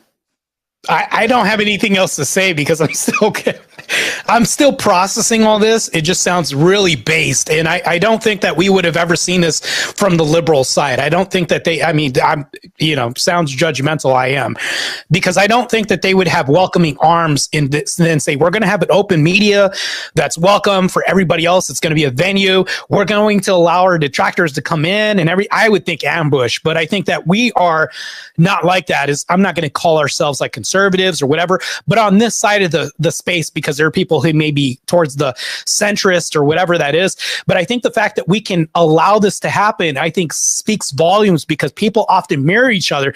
This is my next question that I have, and this is what I'm leaning towards, is whenever you see another industry like UFC show up, Bellator shows up, or WWE shows up, and then, what's the other wrestling organization called? AEW. Yeah, AEW shows up. Do you think in the future that people could mirror this as far as like a business model? They'll say, well, War Debate does that, where we're going to have our own organization. Do you think that something like that could happen in the future? Of course, we welcome the competition. Let's see who pulls that ahead. We'll see. Well, there kind of already is some competition when you think about it, like with modern day debate. Word War is kind of a competitor of modern day debate, because modern day debate, that channel, you got to give that channel some props. That guy, although I don't want to like stir up crap, but I don't know. I have some. It's the moderator. I don't know. The host of that show. I think there's been times where I think he generally does a good job, but I think there's been times where he's been a little bit biased towards, certain debaters. But that's a whole nother thing. But Word War, to me, that's the first thing that I thought of, right? That's when I first saw the promos for Word War, I was like, oh, these guys are wanting to come up and compete with modern day debate, and I think it's great. And I saw that, obviously it was Andrew and Sam Tripoli they were promoting, and I was like, this is awesome. Like, this is what we need more of, because it's just, sure, there's all these other individual like channels that moderate debates, but there's a few, modern day debate is kind of like the big debate platform on YouTube. And so it's great that we have, something like Word War to compete with that and just kind of improve upon it and have better moderation and just have implement these different elements to it. So yeah, man, exciting stuff, super exciting stuff. Yeah, and I commend, in all honesty, I commend anyone who's willing to have a venue, even if they're competitors, for people to speak their truth and debate their points. We need more of that, not less of that. Essentially, what we're doing, and what Word Wars, the goal is here, is to create a new standard, to show people what's possible, not just to do it on a basic level, but really, let's have some fun with it. Let's run with it as much as we can. Let's see how cool and fun and exciting that we can do with it. And although I commend any other networks or people who are also encouraging debate. We're just going to try to set the standard and show people how the best that it can be done. That's awesome. Vic, you said you had a hard out in like 15 minutes or something like that. I could go a little bit longer. Oh, okay. I don't want to because I'm trying to be mindful as well too. So I can go just on that note, I can go probably for about another hour, but I would say at 8. I do have a hard out at 8. So, but I can go, for about another Me too. hour. I'll say another 45, 60 minutes, and then that's about it. Yeah. That's like That's my perfect. limit. I don't know about you, Vic, but That's perfect. okay, Yeah, that's cool. All right, so about an hour from now, and then that's about it. Anybody else have any questions for World War Debate here? By the way, if you guys are just tuning in, we have one of the main people. What would you call your position, World War Debate, in World War Debate? I'm just a promoter. Okay, we have one of, if not the main promoter of World War Debate here. If you're just tuning in, we are asking a lot of questions, and also if you want to ask questions in the chat, please feel free to ask right now. There may be something you want to ask that I haven't asked, Vic hasn't asked, or Aftermath hasn't asked yet. But just ask a question if you want. It could be a really compelling question, but I mean, there are such things as stupid questions that I'm not going to answer to. So that does exist on my channel, because if you're going to ask about, rat uterus books or something like that, and it's not relevant to World War Debate, let's just ask real questions, because the reason why I want to have World War Debate on here is so that way we can have questions answered. And also, I also want to promote this platform as well too. I think it's much needed, and I appreciate you, World War Debate, for your appearance on my panel as well too. Yeah, absolutely. I appreciate the invite. I relish in the opportunities to kind of explain what's going on and give people a little bit of the behind the scenes look in between the X posts and the promo videos, and kind of really show that this is something a little deeper than just a marketing gimmick. And so I really appreciate it. And the tickets start at $50, so people can go to wordwardebate.com and get their tickets. They can follow us at World War Debate on X, and they can participate in the polls, all that stuff, and become a part of it. This is a community. This is an entire thing that we're trying to build, and it requires you guys, and it requires your voices, and it requires your input to be successful in the ways that we want to be. So I would just encourage people to do that, and I appreciate the platform. Yeah, I think that this is also good, but I also want to do my due diligence too. I have a lot of connections in the industry in several sports, like Arizona Cardinals players that I work with, a couple Diamondback players and stuff like that. We all have a community, but I also want to get it out there that a lot of us aren't just box or rocks. We just don't perform like one thing. Oh, we just only do baseball. Like a lot of us graduated with communications degree. I know that doesn't mean much, actually, to be honest with you, but a lot of people, they have an exit as far as if they stop competing, but they maybe want to still be competitive in some arenas. Well, this will help, because there's a lot of depression that happens after pro athletes leave careers, because that's their identity that they leave. They can still crush opponents, but maybe do it in this arena where they're not beating their body up. And that's kind of the pivot that I've taken. I mean, I'm still going to try to qualify for the Olympia one more time and do one last pro show and bring on sponsors. But I also want to tell all my pro athlete peers out there, hey, there's the venue that you can get into and whoop ass if you want to, but you have to have some brains to get in here and prove this stereotype a little bit wrong. So I'm giving you guys a little bit of adversity and strife if you guys want to lean into that, because that's what you've been doing the whole time. But doing this in a different venue, in a different way, I think that this is good. And as pro athletes, I think that we are not necessarily role models that we would say, I mean, quoting Charles Barkley, but people do look up to us, and we do have a mouth and a platform. I think that we can use this in a form of debate and actually present our ideas in real time and actually get this out there and get the word of World War Debate out there, so that we can start promotion on our own platforms as well too, with our own voices and with using our status as well too. I think that this is good. So that's my message to all my peers out there who are also athletes, to get out there and get into this arena, man. Prove them wrong. We're not just a box of rocks out here.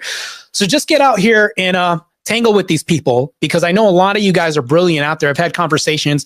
I'm having Jay Cutler or Breon Ansley, who's won the Classic Olympia, people like that. I'm having music artists from Maybach Music on the platform. I'm going to talk to them about this. Dr. Dre's producer, Dr. Evo, I'm going to have him on the podcast pretty soon as well, too. People like this. So I am going to get this, even if they don't want to join, I'm still going to promote it to even their audience. So I think that this is good to have you on there. So I think that not only this, but it's a great promotional aspect of just having you on board and talking about this and kind of like sifting through our questions and answering them. So that way I don't have to do third party answering for you. That's good. Yeah, 100%. And the other thing with the interactivity, being able to interact with what we're doing, especially on social media, like on X predominantly right now, is we can weigh in on any subject. We can poll and we can bring the WWE fans to give their thoughts on any subject. So it could really be anything. It could be politics, it could be religion, it could be technology, it could be music industry, it could be anything that's has anything that can be debated, which is everything. If you find something's interesting, just tag us in it at Word War Debate in underneath the video or whatever it is, and we'll come take a look, because really people are interested in all those things. They're interested in sports, they're interested in music, they're interested in movies, they're interested in entertainment, they're interested in more stereotypically intellectual endeavors like theocracy or whatever. But realistically, we want to know what everyone thinks about everything. We want to know what interests people and where there's overlap, and is there room for a debate on this subject. Maybe you have a musician debating another musician about whatever's going on in that industry. It's not just limited. We can really have an open mind about these things, and the crowd drives the sentiment. The crowd drives the fervor and the interest. So wherever the crowd, where their interests are, that's where we're going to provide them the content that they want to see. I think that when you talked about the AI polling high, all you're going to do is just make me lean into that and try to see if I can find that as my entrance. Okay, there's got to be a dispute I have, because I do want to show up to the venue, even if it's through that prompt. Even though I may not like it, I'm like, okay, well, I'm probably going to try to see if I can test my chops, if that's the way to get in there. I know I'm probably revealing my hand a little bit too much by saying that, but what the hell? We're just transparent here. Well, and I would like still say, as of right now, from what we're seeing from the polls that we're running, obviously still a lot, I would say predominantly a lot of people want to debate political subjects. Probably second to that is religious subjects, theology, etc. That's really big as well. But because of the emergence of technology in society and just how fast everything is progressing, it's coming up. I mean, a lot. And a lot of people are very interested in it. Some people don't understand it, or they're operating on the assumptions that maybe were true 2 years ago, but technology is moving so fast that all of a sudden a new technology comes out and they say, how did we get here? Or where is this going? And I think those are important questions. So I think, primarily those three subjects keep coming up over and over again. And I think obviously they're tied in some way, and there are political natures to those things. But I think people are really waking up to a lot of different industries and technologies and things they haven't seen before. So, it's coming up quite a bit. And I would still say politics right now seems to be dominating the marketplace. But at the same time, other subjects are coming up, and they're coming up fast. And so we're noticing that trend as we're doing our polls live. Yeah, there's a lot of overlap, especially when it comes to politics and religion.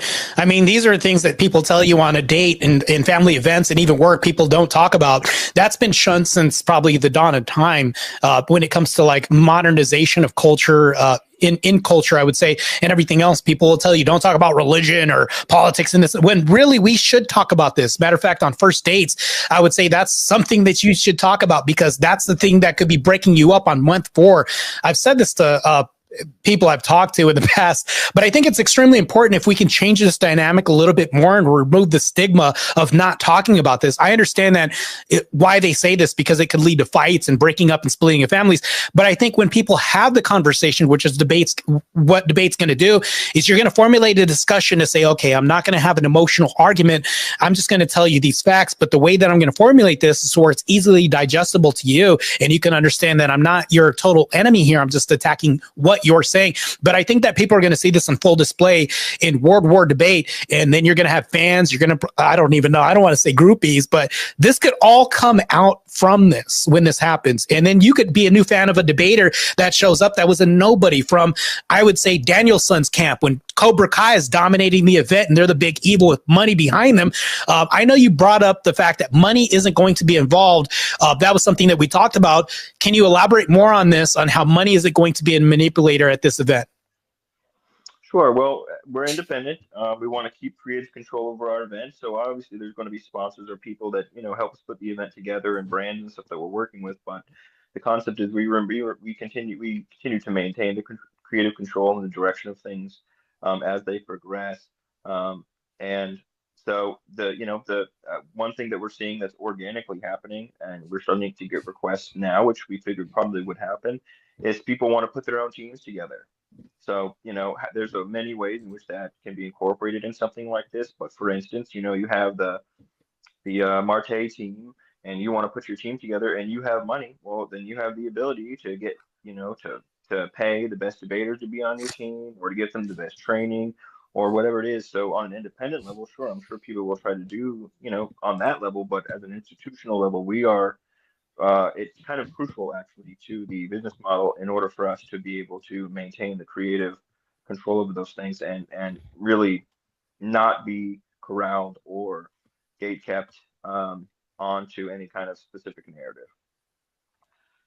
Yeah, I think that's good. I think that, I mean, one of the things that I want to ask though is like, I think that, well, I mean, it's not really asked per se, but I'm just kind of continuing on this discussion. I want to kind of highlight this. I think that there could be a future where I've been sponsored as an athlete before. I think that possibly I can go into, and I'm just saying a hypothetical, let's say that I'm a debater and people like me and my fan base starts building and growing. Matter of fact, my channel just hit 2,000 subscribers. Maybe we could hold like a extra grand party or something like that. Yeah.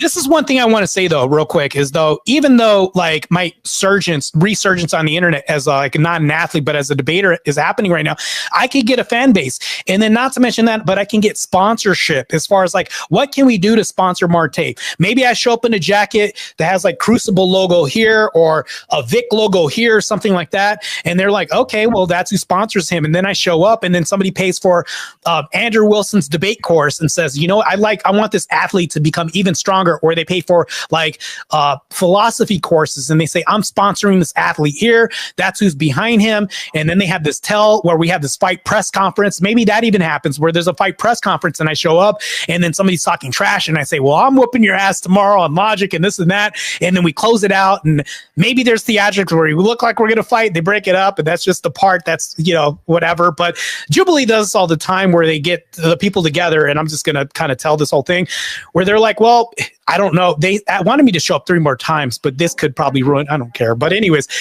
when we act like we're showing up for the chairs, to run toward the chairs, the moderator, whoever runs the channel, is like, hey, just act like you're running towards the chair, even though we know who's going to show up at the table. They literally pick who's showing up to the table. We just have to act like we're running to give everybody a fair shot. But I know there's theatrics involved in everything, like behind the scenes. Maybe there's a press conference before where the fighters, quote unquote, meet up and they talk a little bit and then they break it up to create dramatic flair.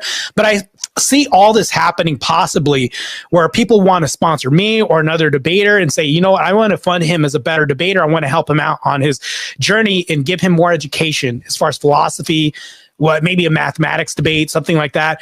I think the future is wide open as far as like what the possibilities are for World War debate. Yeah, 100%. We're at ground zero right now. We are in the beginning launch stages. We fully intend this to grow and expand in scale. But absolutely, on a bunch of those things that you said, absolutely, we are 100%. I can say some of those things are going to happen. They're already happening organically. Now that people are finding out what's going on, they're starting to learn what it is that we're doing. Then yeah, we're already having people reaching out saying, hey, I got a group of 20 podcasters behind me and we want to put a team together and have a team captain and maybe cycle through debaters. Is that something that we can do? And so we're looking at those models right now.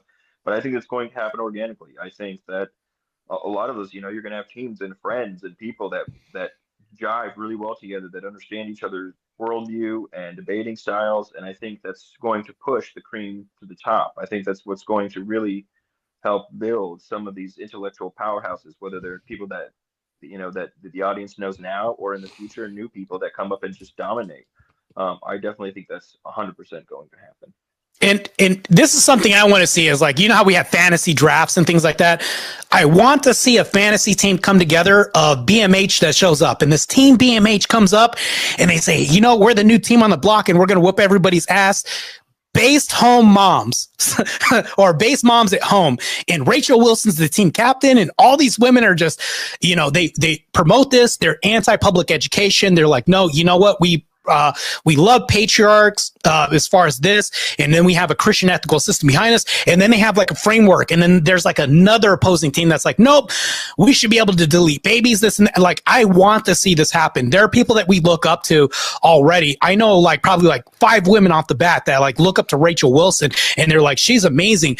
These people could then follow suit and just be like, you know what, I need to be able to argue my points too, because I go to the school function with kids, and then not to mention this, but like, they're dominating, right? These liberals show up to public school and they're like, well, I don't know how to counter any of this.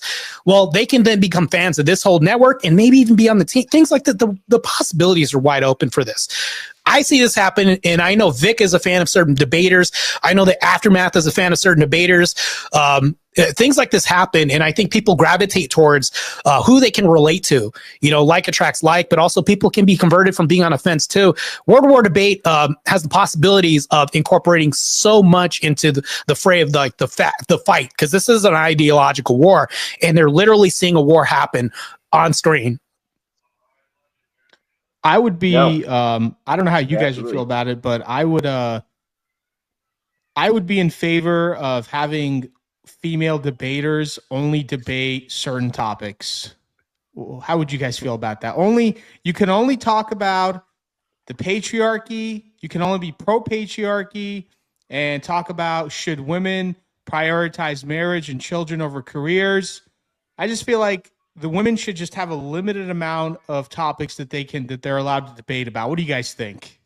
I don't think that's a good idea. I think that if you have a stupid opinion, it should be exposed for on its face. And I think the only way to do that is not to shut people down and silence them, which is what I think you're alluding to some degree. I mean, I don't want to think you're saying that, are you? But I think that if you have a stupid opinion and you show up, that should be destroyed. I think that if you have a faulty logic, I think that should be exposed. And I think that World War Debate is something that's going to expose people that shouldn't be there.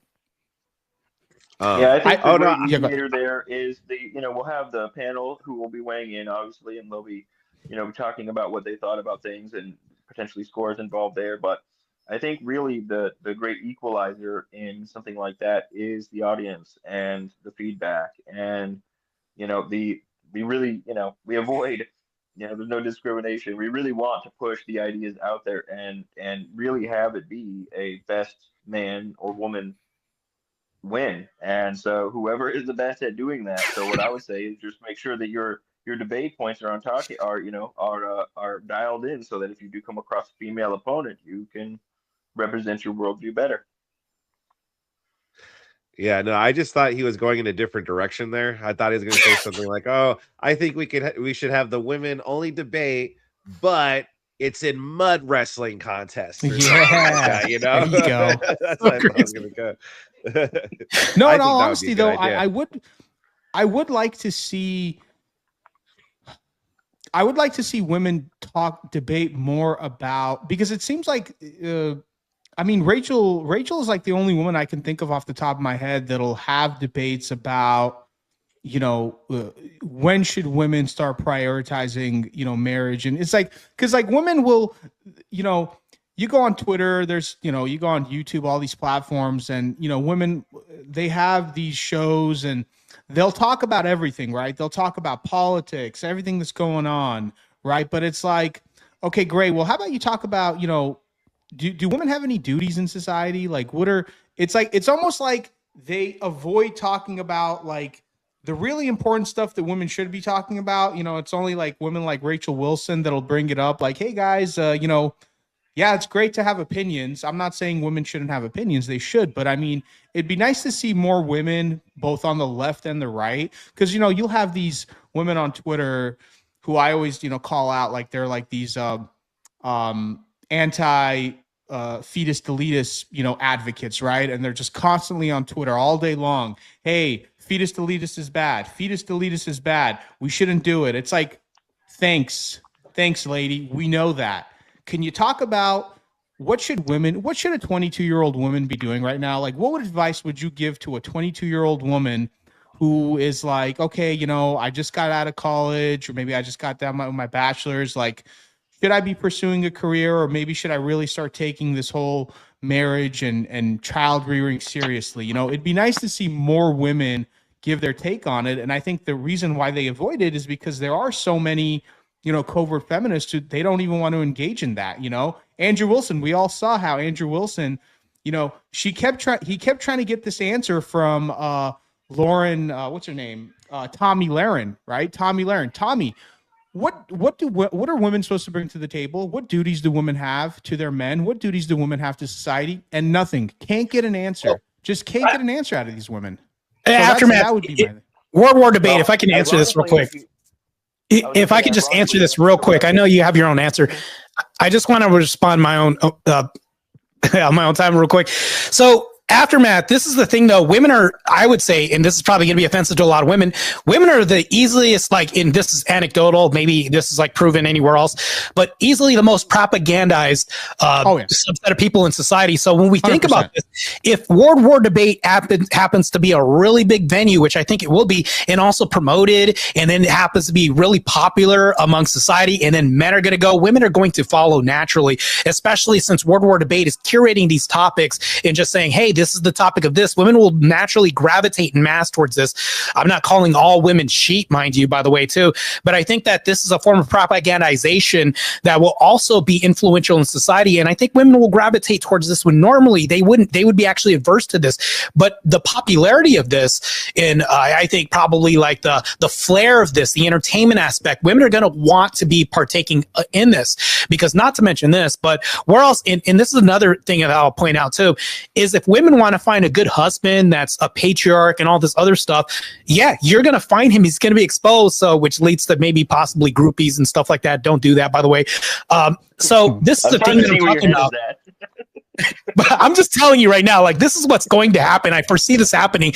And the propagandization that happens, women are going to be propagandized into buying into World War debate, as they should, because they're going to see their viewpoints displayed in real time and to see if this really works out or not. And if they have a contrarian worldview or anything like that, well, I'm pretty sure World War debate is going to say that, hey, this is confrontation, but you're safe here. This is a safe space as far as like your harm and all this, but it's like your ideas aren't safe if they're really faulty. But I think that the popularity of this is going to attract a lot of women. I think that this is good.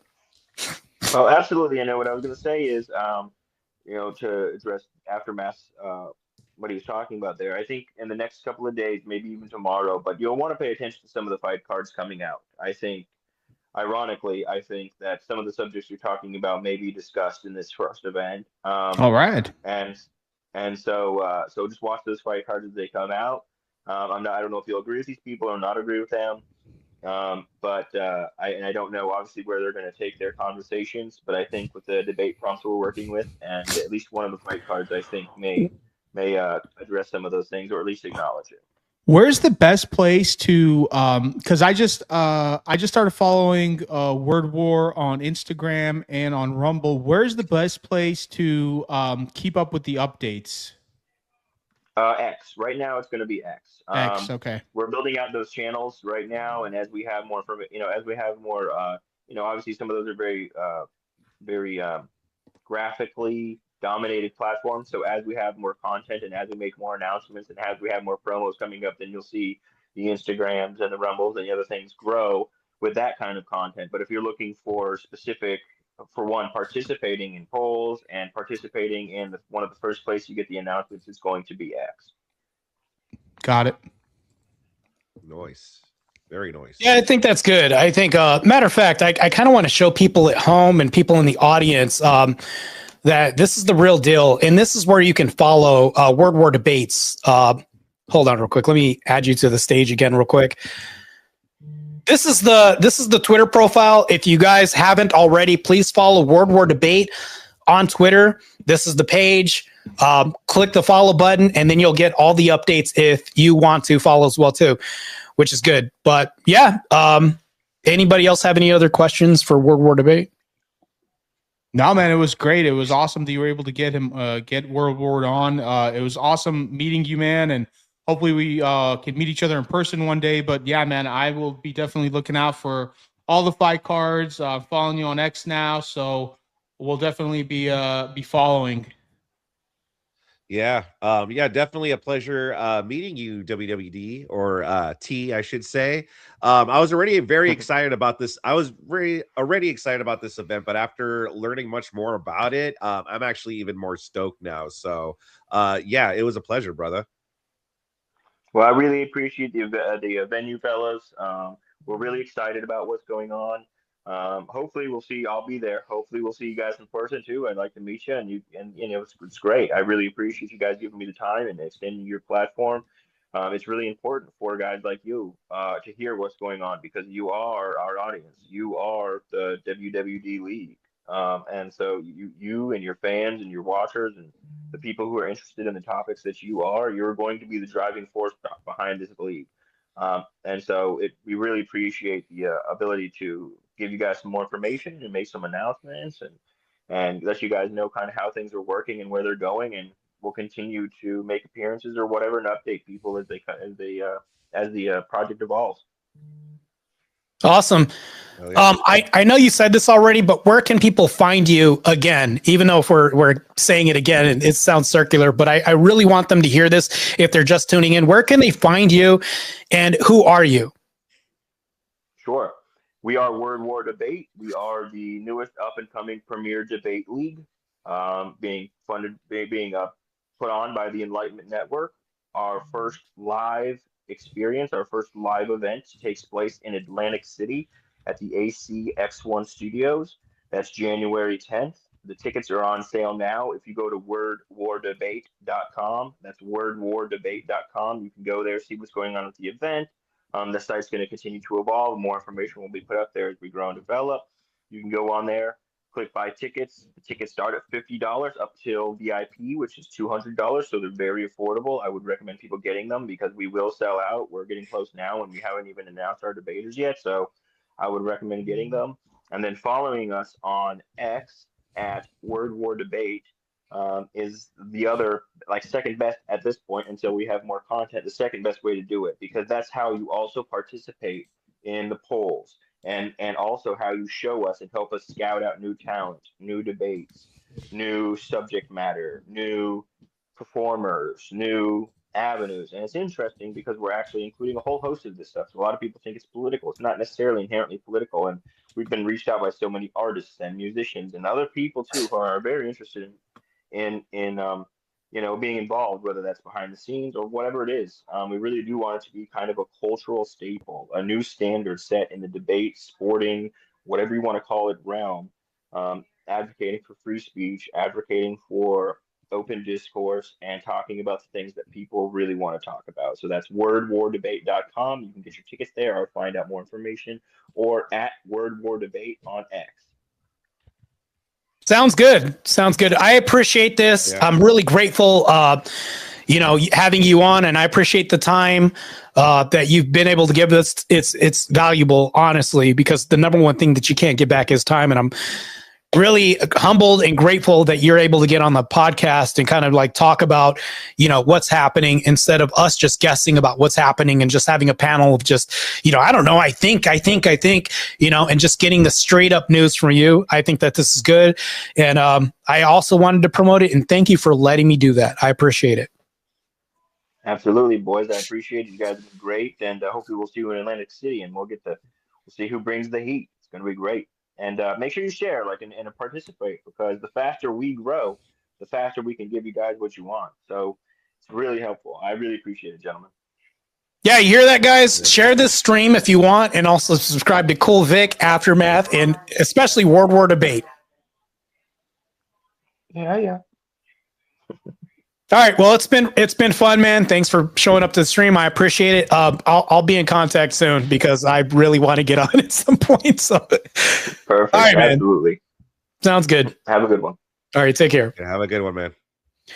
So I wanted to kind of give you guys a surprise because Vic, I know that we were going to just have this panel with us, but I didn't want to tell you guys a surprise. I wanted to make it worth your time, Vic, and also the audience's time, because I know that they watch your panels and they watch you hosting debates. Now that they're doing this, I think, how many debates have you had? You've had Andrew Wilson, and then you had me. Anybody else so far?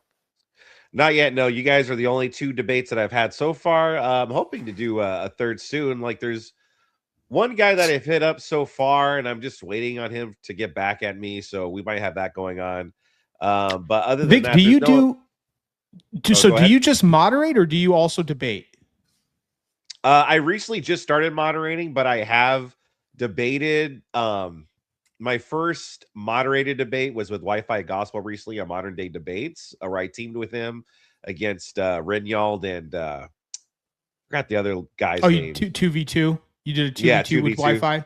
Yeah. Yeah. I collab with Wi-Fi. Super. That guy, man. That guy. Oh, yeah. That guy is like one of the. He has like the calmest, because I watched a few of his debates, and he has just such a calm demeanor, man. That guy, it's like nothing can stress that guy out, man. That guy's awesome. Yeah. Yeah, you kind of want to be like that. I mean, I'll be honest with you. I don't think I think I'm kind of almost trigger proof. I mean, some people are going to probably take that as a challenge after saying that. But I don't think I could be triggered in a debate. I get excited. Matter of fact, I think, Vic, I just recently had I think it's like a diving into enemy. What is it? An enemy raid or something like that I just had. And like, I literally just laughed at some of the things that people normally flip tables over, like Christ did, and it's like, I think you want to, in a debate, not let people know what this button is, because now that they know what this button is, they can tend to push it because they know where it's at, and they know like, oh, I have his weakness. And like, if you're mad, you can't really think. And like, think about it. If you're mad, only dogs should get mad, really, or people in loony bins, but liberals also. That's another discussion for another day. If you're mad, you can't really think logically. If you're really emotional and the ship is sinking, you're not going to logically be thinking. That's why if I'm driving a car, I might say, shut up, I need to think. There's a reason why we say these things. And even in debates, it's like the last thing you want to be is become more emotional, because now people can know, oh, I got him. Like, I think it's good. And we can practice this, and debate helps you hone this skill as well, too. Yeah. Yeah, no, exactly. The few times where I've actually debated people, that's one of my main things. Like, I've told myself, like, it's like, all right, no matter what you do, don't spurg out. Just keep your cool, because that's the last thing that you want to do, is knowing that like they know that, oh, they've gotten to you, you know what I mean? And then they clip it, I got them to spurg out, So that's always been one of my things, like, don't spurg. Yeah, I think it's extremely important. And just think about this in Atlantic City. Like, let's say somebody spurgs out and they're really attacking your family and doing really personal stuff. We have to see each other. Like, you're not going to want to do this. Yeah. So just think that there's going to be like mitigation that's kind of happen there, because this is now the real world. World War debate is like in person.